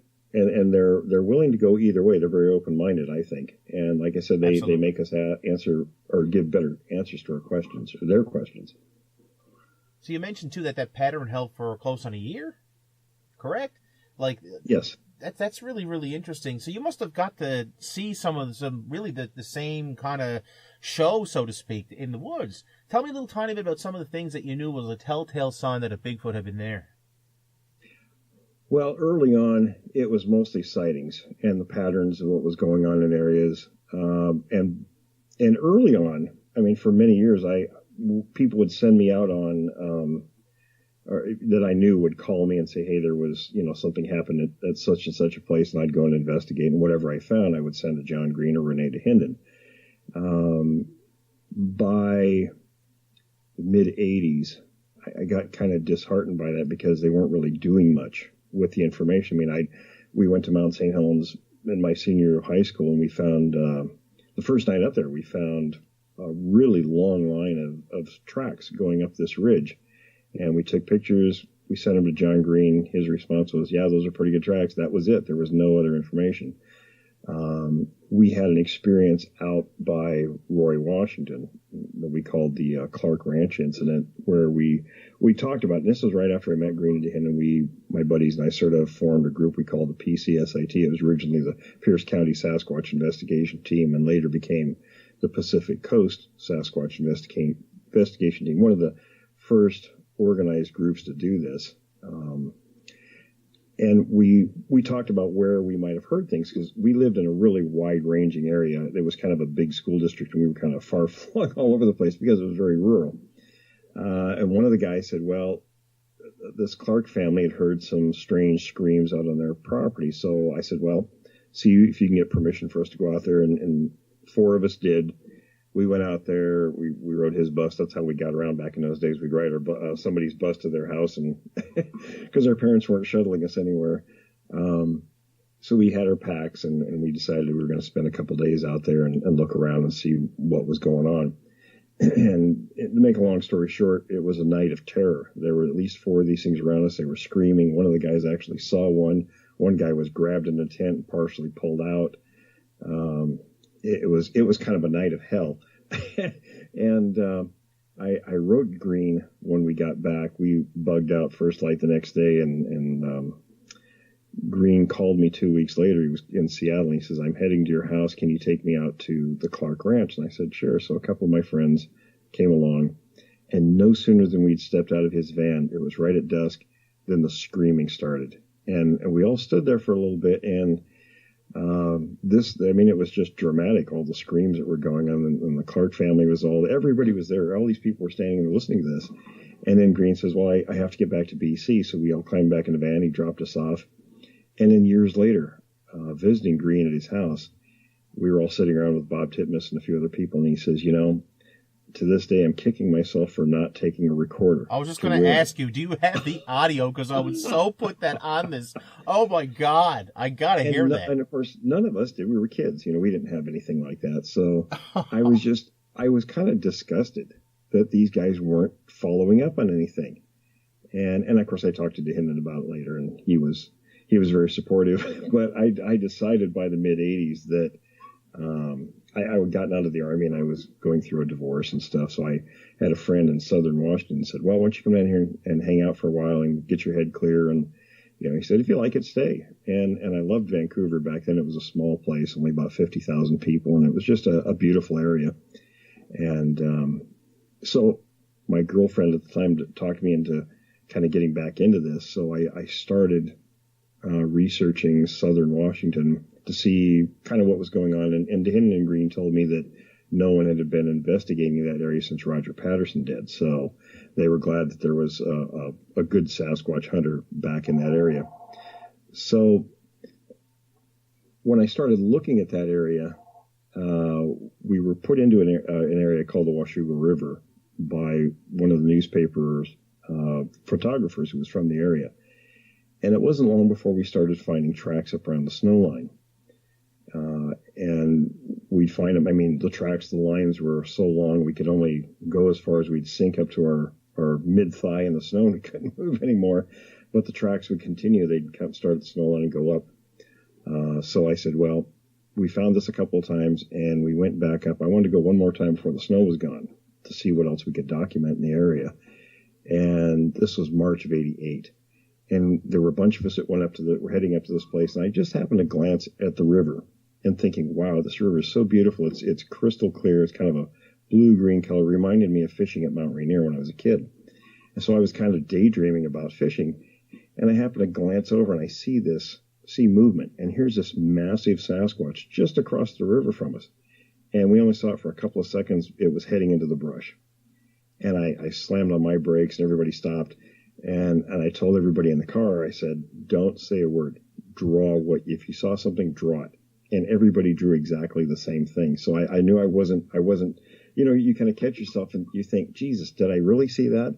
But all of us saw it. So that's what really got my teeth into that area. And then, of course, the occult things happened in '89 and '90. And it really started establishing a pattern through my searches in that area, and I was really able to get it honed down to I wouldn't say an exact science, but it certainly gave me a lot more information. And then by '91, I started finding things that Bob Titmus told me about. You'd asked about markings, how I knew they were in an area. Yeah, you mentioned territorial markings, correct? The territorial markings, yes. Yeah, tell me a little tiny bit about those. That's actually really interesting because, if I'm out in the woods and, there's all kinds of Bigfoot stories about the area and I come across one of these markings, what exactly am I looking at here? Well, let me tell you what I found. First of all, Bob Titmus, I was at his house. I don't remember what year. It was in the late '80s sometime. And he was showing me all this stuff that he found in Northern California. And he had piles of these little branches that were twisted or snapped and twisted over. And he said, whenever I was tracking Sasquatches in Northern California, I would find a lot of these. So he says, I don't know, maybe they walk along and they just do this, And I didn't think a whole lot of it because they weren't real big. They were only about an inch thick. And I thought, well, I grew up in the forest since I was like 4. I knew what things looked like from weather breaks. So it didn't really impress me. But it's one of those things, this guy knew what he was talking about, and I kept it in the back of my mind. So my buddy Jack and we tried many times, 5 times, to get into this watershed on the Washougal River. And it was very difficult because of the sheer rock faces and things trying to get into the place. But we finally got in there. And I thought, well, this is where they were going all the time. I thought maybe we'll find something in there. But we didn't see anything in the watershed. So I said, well, I want to climb up this ridge to this saddle that goes over into another drainage system. And there were a lot of sightings through that corridor. So I wanted to see what was up there. And we got about 2,200 feet in elevation, and we stopped for a break. And now this is a closed canopy, big Doug fir trees. This is in the middle of July, so it was warm. There'd been no bad weather for a long time. And here's this young Doug fir tree, and it was probably 3 to 4 inches thick. I'd say closer to 3 inches thick. And I measured this, 8 feet off the ground. It was snapped at a 90-degree angle. Had recently been done. And it wasn't by weather, because Doug fir doesn't break that way in the weather. It has more long, sinewy breaks. And I thought, wow, that's really strange. And it was totally protected from the big trees, against weather and stuff. So I thought, good Lord, what did something like that? Even the little twigs weren't broken around the break. And I happened to start looking around, and about 100 yards away, there's another one. So I walked over to that one. And from that vantage point, about another 100 yards, I saw another one. We ended up finding 13 of these before I looked at my watch and said, geez, we want to get out of here before it's dark, so we can't continue following this line. And then a couple of Native American buddies of mine, I showed them pictures, and they said, oh, yeah, that's Sasquatches do that. That was the leader of the group showing the other ones which way it was going. I said, oh. And they said, oh, yeah, sometimes they'll mark territory with that, too. And I was really hesitant when I wrote notes in the field about putting that in there, because I knew. And this happens in the subject of Bigfoot all the time when something new comes along, because it's such an intangible topic to find evidence on. It's really painstaking. The people were going to come up with all kinds of things. And today, of course, you see all sorts of structures and things, and lots of those I don't think are attributed to Sasquatches at all. But these breaks and twists, and I found both trees the same thickness, twisted like you'd wring a wash rag, which is really makes you, it kind of brings it to home when you think about how strong these things are to be able to do that. I mean, it also gives you an idea like how big they really are, like how big those hands must be and powerful. It does very much. And have you ever seen, like, the first thing that pops in my head is like a gorilla, that ability, that just raw strength a gorilla has. I mean, right. Somewhere along the line, these creatures, do you think they're related to us? Do you think they're somewhere on our family tree? I mean, you're an anthropologist yourself. You studied there. You know yourself that one of the biggest lies we ever told the world is that there's one missing link. There's actually thousands. Right. So I suspect they're a hominid and not of the ape family.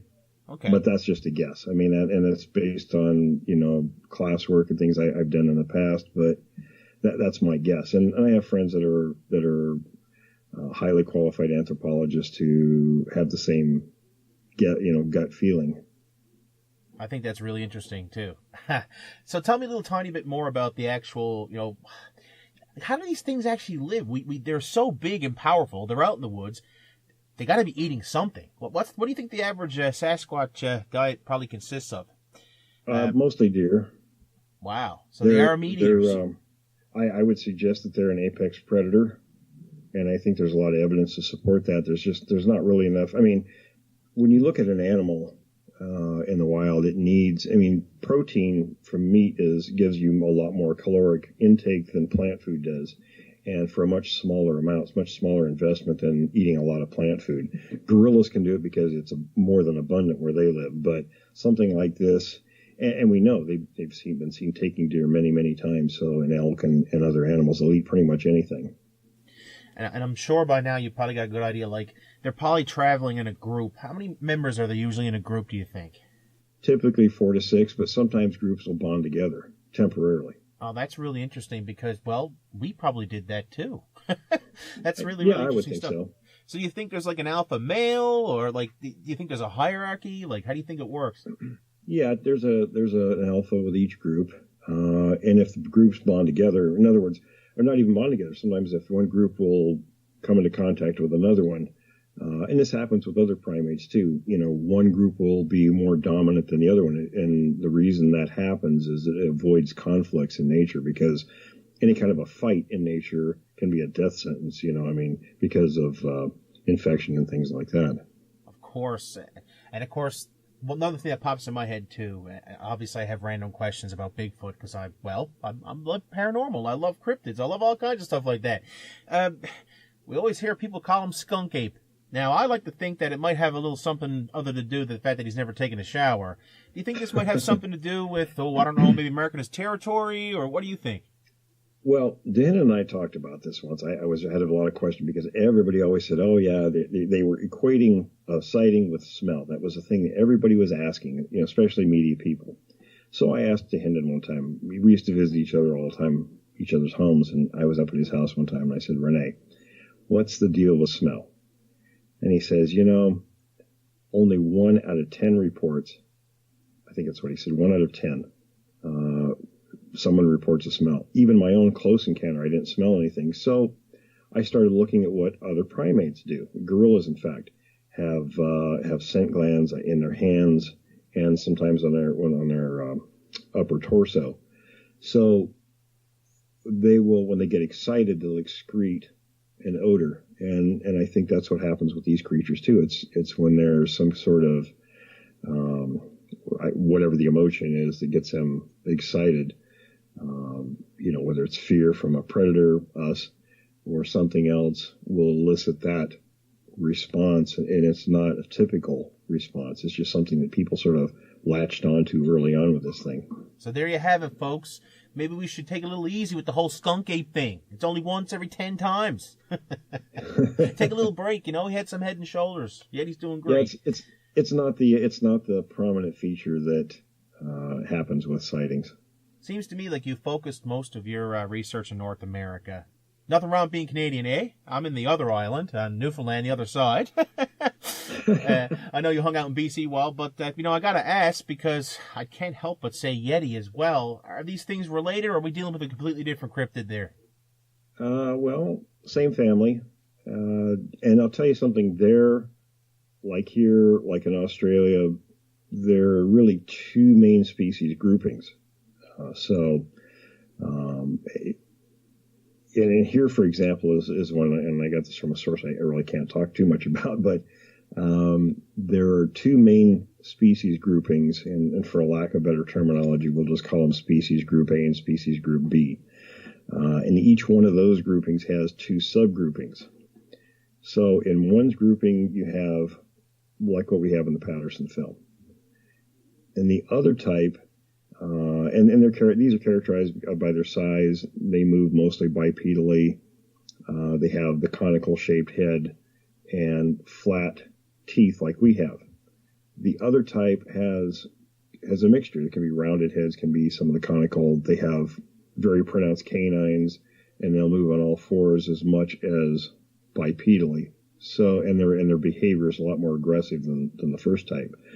So that's something a lot of people don't understand either. And I had to think about a lot, having a discussion with an old friend who's gone now, Bobby Short. Her and I would talk about our sightings with one another, and her description differed greatly from mine. And I used to think, well, I'm not gonna get into an argument with her because I enjoyed her conversation too much. She was too good a friend.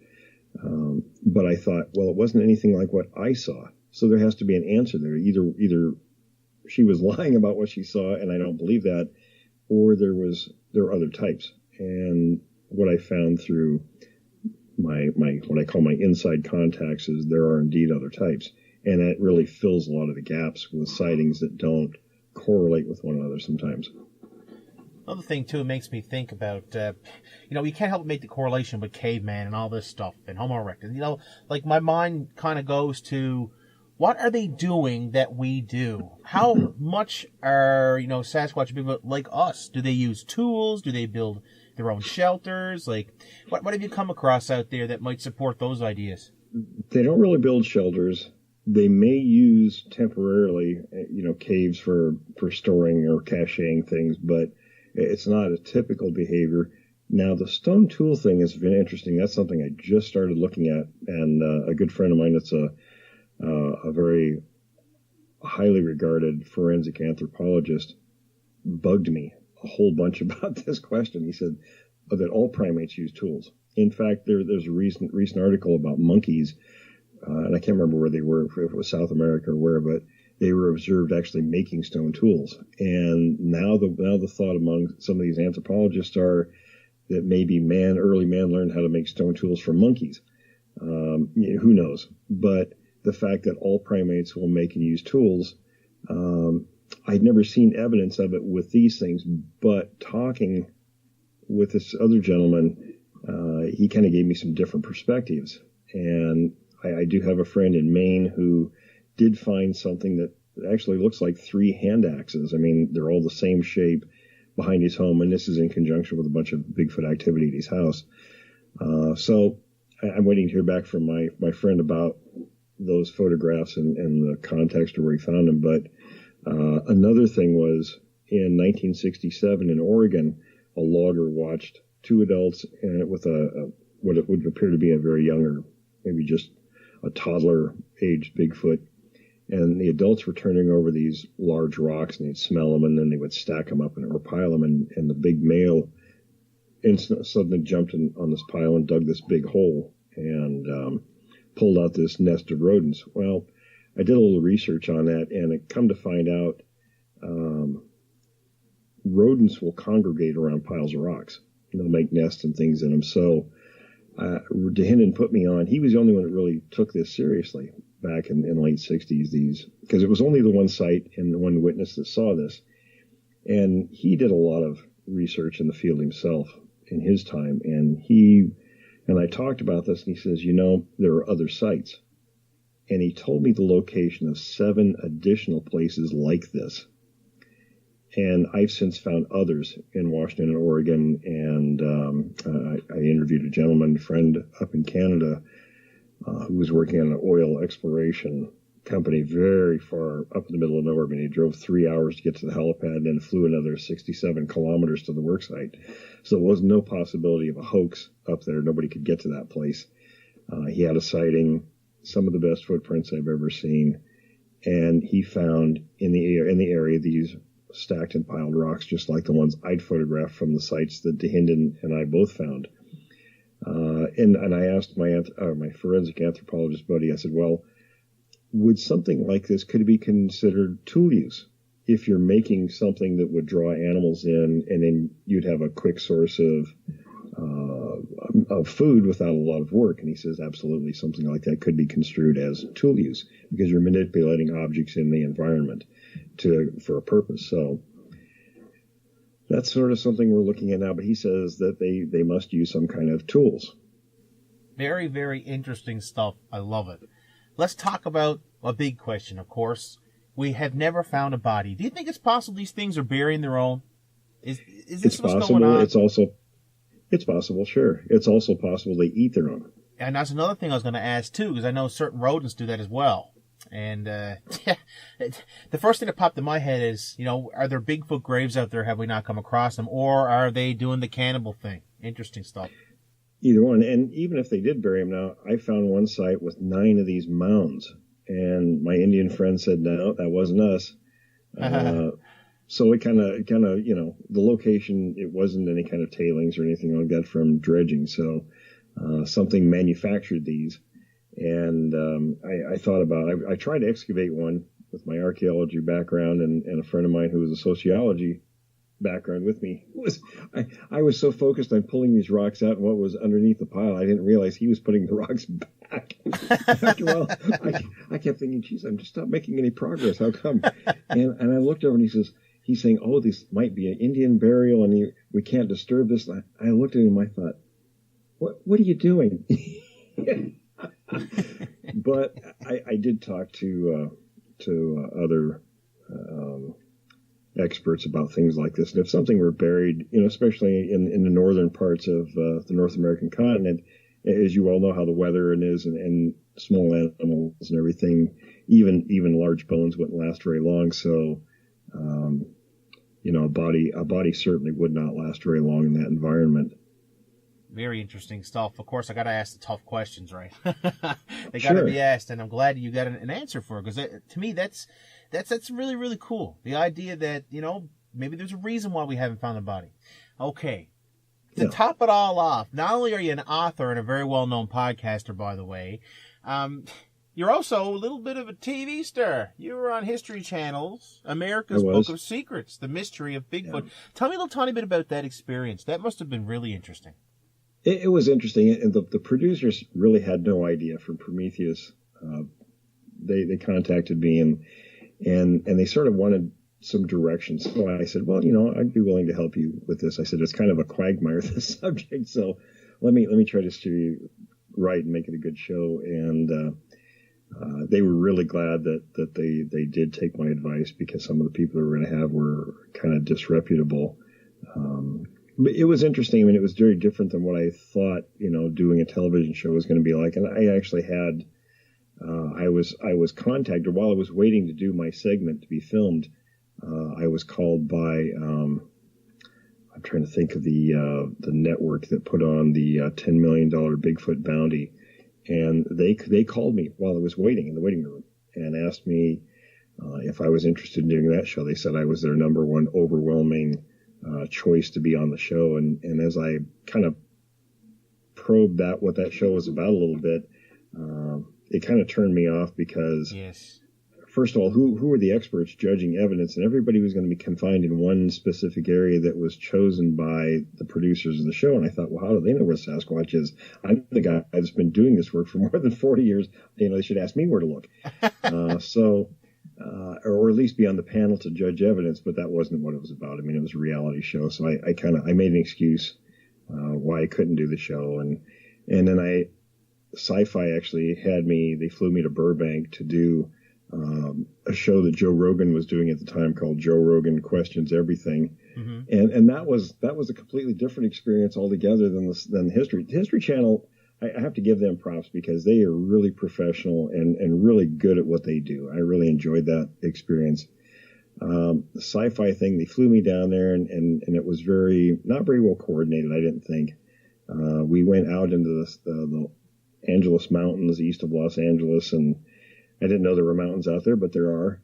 And then when it came time to do my segment, Joe Rogan wanted to go down into the trees, and I was told it was going to be in a studio. So I'm wearing this sport coat, this heavy wool sport coat, and it was hot with a tie and everything. I didn't know we were going to be out in the woods. Otherwise, I would have dressed appropriately for that. So we hiked down this trail with the camera crew into the middle of nowhere, and he grilled me. I mean, just fired questions like a machine. He's a good interviewer.